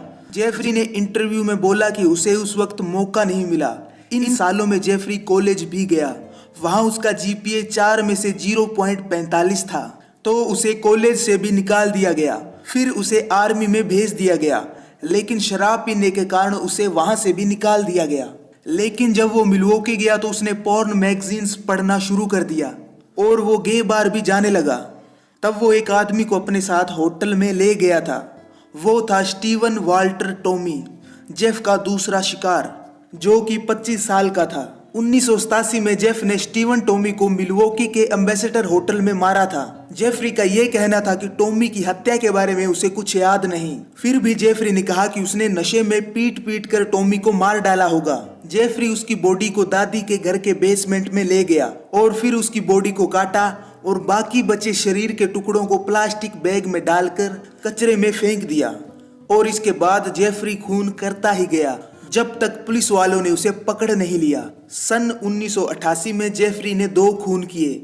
16 जनवरी को जेफ ने जेम्स एडवर्ड डॉक्सटेटर का खून किया, जो कि सिर्फ 14 साल का था। हुआ यूं कि विस्कॉन्सिन में एक गे बार के बाहर डामर की उससे मुलाकात हुई। जेफ ने उसे न्यूड फोटो खींचने के बदले $50 देने को कहा तो वो मान गया और फिर जेफ ने उसे मार दिया और 1 वीक तक उसकी बॉडी को अपने बेसमेंट में रखा और बाद में उसकी बॉडी को काट कर कचरे में फेंक दिया।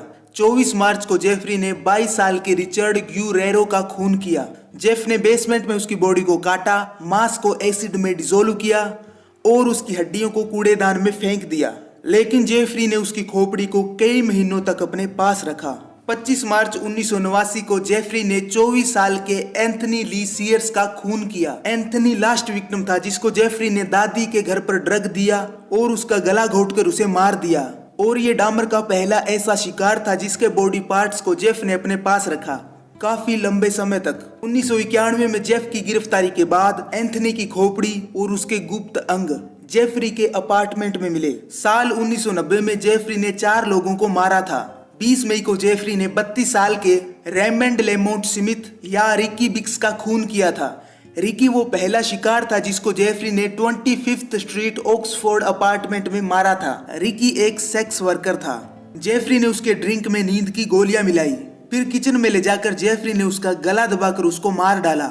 उसकी खोपड़ी पर जेफ ने स्प्रे से पेंट किया ताकि उसे वो अपने पास रख सके। 27 साल के एडवर्ड वॉरेन स्मिथ को जेफरी ने 14 जून 1990 को मारा था। स्मिथ को आखिरी बार उनकी कंपनी की पार्टी में देखा गया था। डामर ने उसके स्केलेटन को एसिड में डाला और फिर नमी दूर करने के लिए स्मिथ की खोपड़ी को उसने ओवन में रखा, लेकिन वो डिस्ट्रॉय हो गई। 2 सितंबर 1990 को डामर ने 22 साल के एर्नेस्ट मार्क्स मिलर को मारा था। मिलर एक डांस स्टूडेंट था और डामर उसे एक किताबों की दुकान के बाहर मिला था। डामर के अनुसार वो उसकी बॉडी से अट्रैक्ट हुआ था। जेफरी ने उसकी कार्डियक आर्टरी यानी दिल की धमनी को बाथटब में काटा था, जिससे उसकी मौत हो गई। जेफरी ने उसके पूरे स्केलेटन को बड़े से दराज में रखा था और उसके दिल, बाजू और पैरों के हिस्सों को उसने फ्रीज में रखा। 22 साल के डेविड कर्टनी थॉमस की हत्या जेफ ने 24 सितंबर 1990 को की थी। ग्रैंड एवेन्यू मॉल के पास उसकी जेफ से मुलाकात हुई और जेफ ने उसे न्यूड फोटोशूट करवाने के बदले पैसे देने का लालच देकर उसे अपने अपार्टमेंट में ले गया। डामर ने उसकी ड्रिंक में नशे की दवाई मिलाई जिससे थॉमस बेहोश हो गया और फिर उसका गला दबाकर उसे मार दिया गया। बाद में जेफरी ने उसकी कुछ फोटोज भी खींची, लेकिन बाद में उसके कोई भी अवशेष नहीं मिले। साल 1991 में जेफरी ने 8 लोगों का खून किया था। 18 फरवरी को जेफ ने 17 साल के लड़के कर्टिस ड्यूरेल स्ट्रोटर का खून किया। मार्क्वेट यूनिवर्सिटी के पास बस स्टॉप पर कर्टिस खड़ा था। फिर जेफरी उसे बहला फुसलाकर अपने रूम में ले गया, उसे नशीली दवाई दी जिससे वो बेहोश हो गया और फिर उसका गला दबाकर जेफरी ने उसे मार डाला। उसकी खोपड़ी, हाथ और उसके प्राइवेट पार्ट को जेफरी ने संभाल कर फ्रीजर में रख दिया।